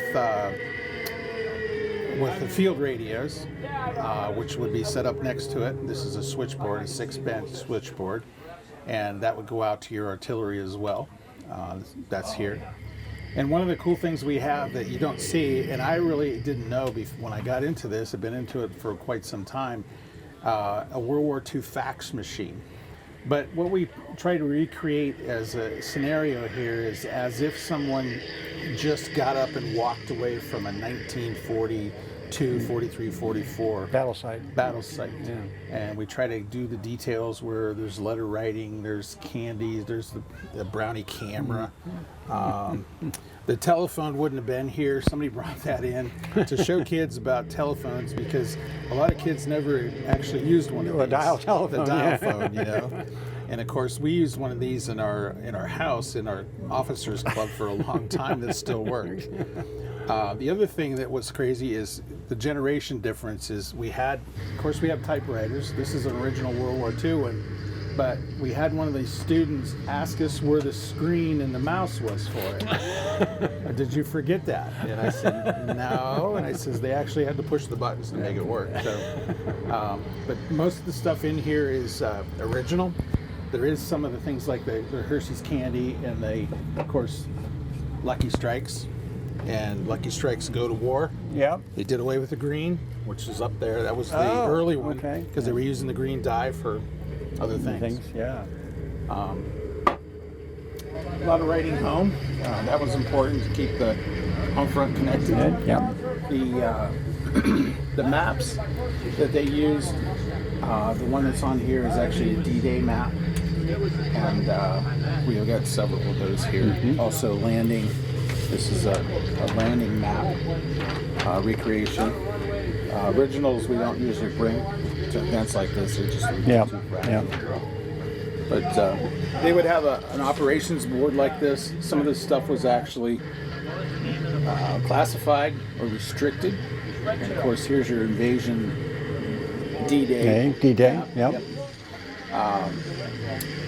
About how many guys would be in here? I'm going to say there's probably somewhere between maybe 4 and 7 people in here. Okay, so it's kind of crowded quarters. It's going to be kind of crowded, and a lot of information coming in. Yeah. A lot of tactical stuff. Right. And of course, this would also be probably next to a motor pool or something, because this is going to be back off the line quite a ways. Yep. But we have a couple of handy talkies here. I think Nate probably talked to you about that in the other building. And of course, the tent we're in. This is a pyramidal tent. Right. It's modeled after something that was probably designed clear back in World War I. You see those in World War I. Sure. This is a modern one. We try not to use vintage tents. We do have those, but they're 80 years old and they're kind of getting brittle. Getting a little brittle, a little fragile. Yeah. Of course, organization. There was a lot of paperwork that had to be done then. But we try to recreate this as close as we can to what it was then. And the smell. Most veterans, 25 years ago when we had a lot of World War II veterans come in, the first thing they would say is, that smell, I'll never forget the smell. The smell the of canvas. the canvas. And of course today when it's warm, it really smells in here. So. And we can imagine what it would be like if it was raining too. Yes, we've experienced that many a times. We've been doing this for almost 40 years. So it's there's nothing like wet canvas packed in a truck, and about 4 days later it's white with mold. So you have to. It's quite the ordeal setting it back up and drying it out. So, but there's a lot of small stuff here, and may get a chance you can take a look at it. Of course, the mess kits that are up there. The message kit or the message booklets that are there, they can write those up in duplicate. They got the little piece of carbon paper in there. Yep. The Coke bottle that's actually there is from 1941. Oh, there you go. Yeah, it's an original one. Of course, next to it is a little gas stove. Yep. They made quite a few different types of those gas stoves, and it's very similar to like a Coleman lantern where you have to pump it up and you put white gas in it. Oh, okay. Yeah. And or regular gas. I know immersion heaters that they would use for washing dishes. They would usually have wash, rinse, and final rinse. Oh. And the mechanism that's stuck in there, they'd use gasoline to fire those. Oh. And I know we used those for a while and had to draw straws of who's going to light it. Yeah. And I guess so. it would boil a garbage can size piece within like 6-8 minutes. It would actually have that water boiling in there. Wow. So, but they would use the gasoline in this as well. So it's a little touchy. Yeah. But there's a little can of Nescafe up there, concentrated coffee. That's right. And there's some dried canned stuff. I think there's some biscuits in there. Well, this is the sense of the war that you don't normally see, because we're more interested in guns and hand grenades and jeeps and stuff like that. So this gives us, well, a lot of our relatives were, maybe this was their job. Well, and they really needed an army size to move this, because moving everything in World War II that's a radio weighs 50 pounds or more. Right, yeah. So there's a lot of weight here. When the canvas, the tents, and all the tables and everything, the logistics had to be, it was unbelievable, moving this stuff, especially moving across Europe or, the Pacific Islands. It was... and you'd have to keep moving this in continuation, reset it and move closer to the battle or whatever it would be, a couple streamers that are out front next to the doorway. Those were Air Corps reconnaissance streamers. What they would do is an L-bird or an aircraft that was low-flying aircraft would spot enemy troops or something. They'd come back and to maybe keep radio silence or something. They would actually write the message down, and they would throw that out of the airplane. And the streamer would come down. That's why it says "Return to Air Corps." Facility. Yeah, we got a couple of them. This one over here has a parachute on it actually, so it could be dropped a little bit higher. But outside we got K-ration boxes. If you get a chance, we can slide one of those out. They're packed supper, dinner, and breakfast. They're not the best. Well, we've been all the other places we visited. We've talked about their mess kits and that, and that's been the common theme. Is like, well, we don't really want to eat that, but we have to because that's it. It was kind of designed as for protein, the carbs, and all that. So inside there was. There was crackers, there was bar of chocolate for the sugar, there was toilet paper in there. Okay. And there was a little can. Usually they had something in there that was similar to like deviled ham, that nasty stuff you used to mom put on that sandwich. On your sandwich, that was in there. Potted meat. Potted meat, and it was like mystery meat in there. So, but that's kind of cool. That's how they were packed. Good. They had a cardboard box inside that was paraffined, and it was sealed up. For the transport over, because they had quite a ride across the Atlantic or the Pacific to get there. Yeah. And think of anything here. Okay. I think that kind of we want you to come out and see this. Yes, for sure. If not, this will be something you can look at later, and then in future years come and see it, because we're going to continue to tell the story of our grandparents and great-grandparents for some of them, so that that's not lost in history. So thank you for all your efforts. Thank you. And thank you. Yep. So.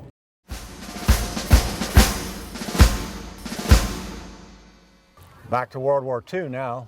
We're at a motor pool now depot. We're here where there's weapons and stuff, and we're taking care of all the vehicles and stuff that we got involved with. So here today we got one of the Sikorsky boys here. They got involved with this because their family in civilian life was actually in the towing business. So this was kind of a natural. So how did Dad get you involved in this kind of stuff? Well, he's always been involved in towing ever since I was a little boy. I know years and years ago, he finally was able to get a hold of what we have here is a Diamond T100 tow truck. It actually served in the war over in Europe, and years ago a private owner had bought it, brought it back over.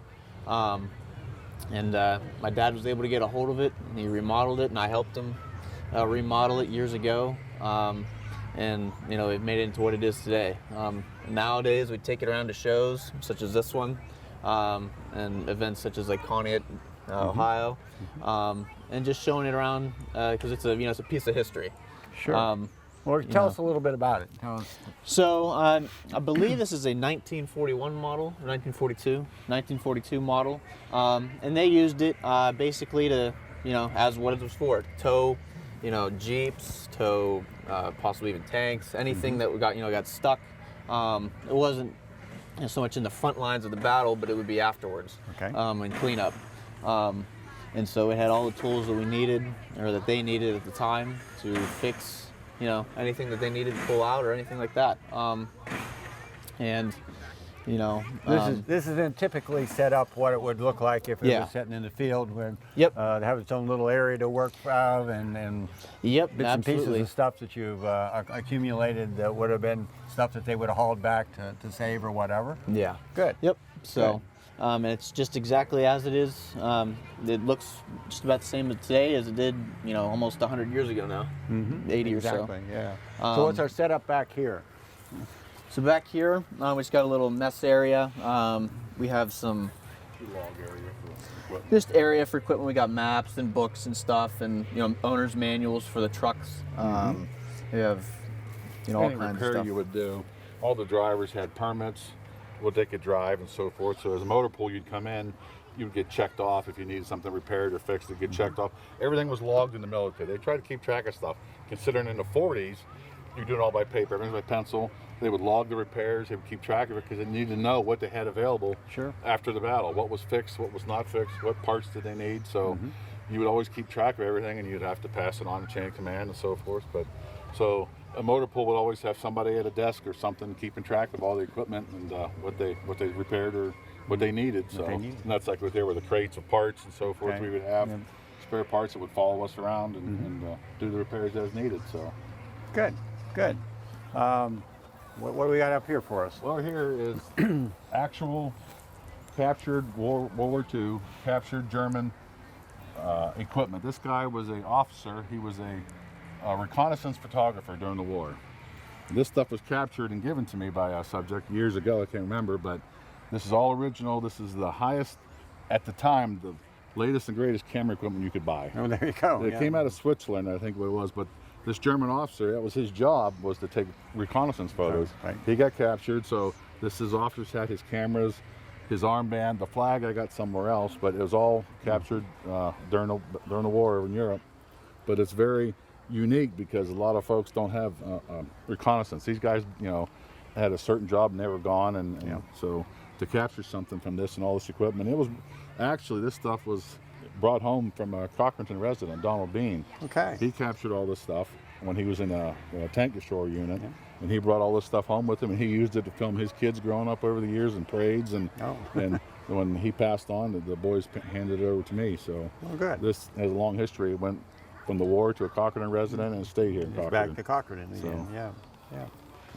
Well, we appreciate you coming today. All right. And we're looking forward to having the kids visit you too. All right. Absolutely, and so do we. Thank you. Perfect. Thank you.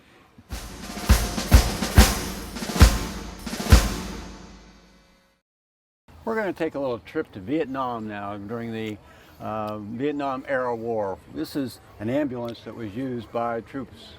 We all saw it on TV, but now we can see it live. So introduce yourself to the crowd here. I'm Bill. This is Bill. That's my last name. Tell us a little bit about how you got involved and how you ended up with this piece of equipment.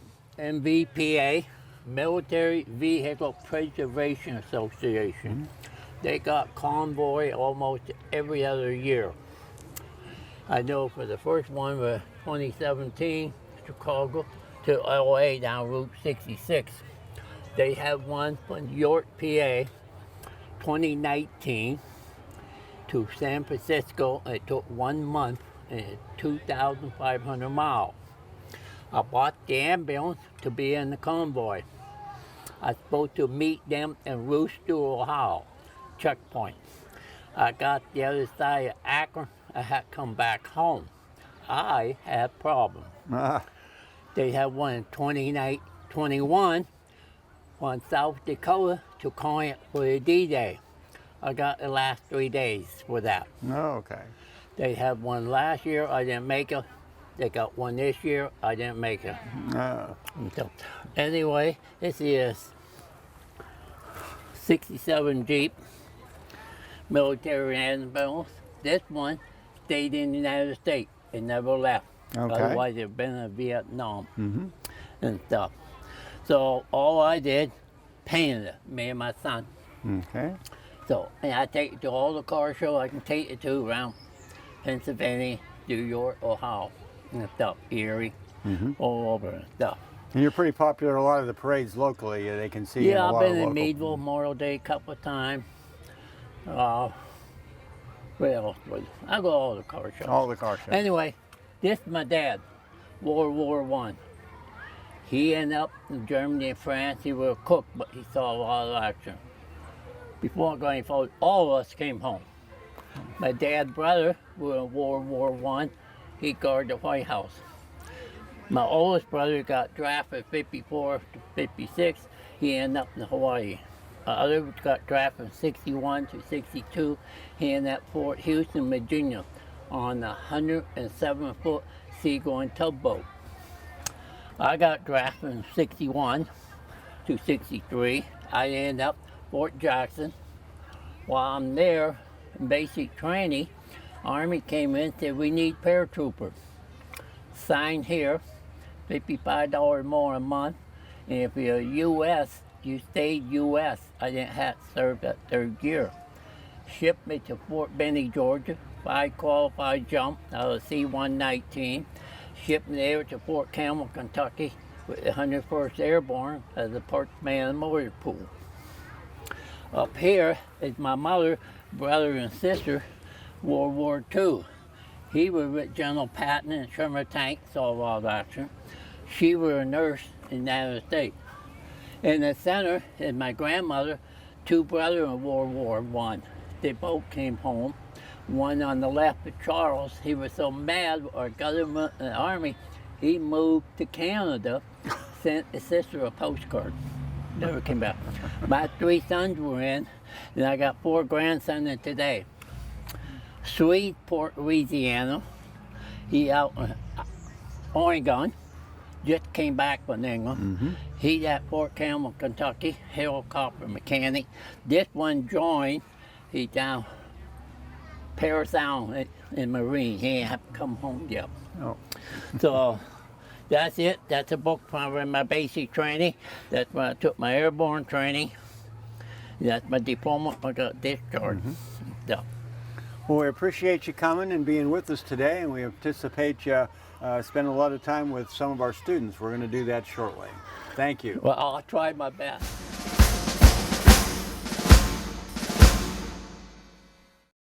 There's truly only one way to learn history, and history is not by remembering dates and reading textbook. You've got to come out in the field and experience history. This is an opportunity that comes at a rare time. Our actual artifacts and reenactors bring history back alive to you. It's almost like you're there. You can ask about what they felt like, what was going on at the time. This is a rare opportunity for a personal history. So make yourself, this was one opportunity that you don't want to miss. So look for us in the future. We'll be doing this on an annual basis, and every year is a new adventure.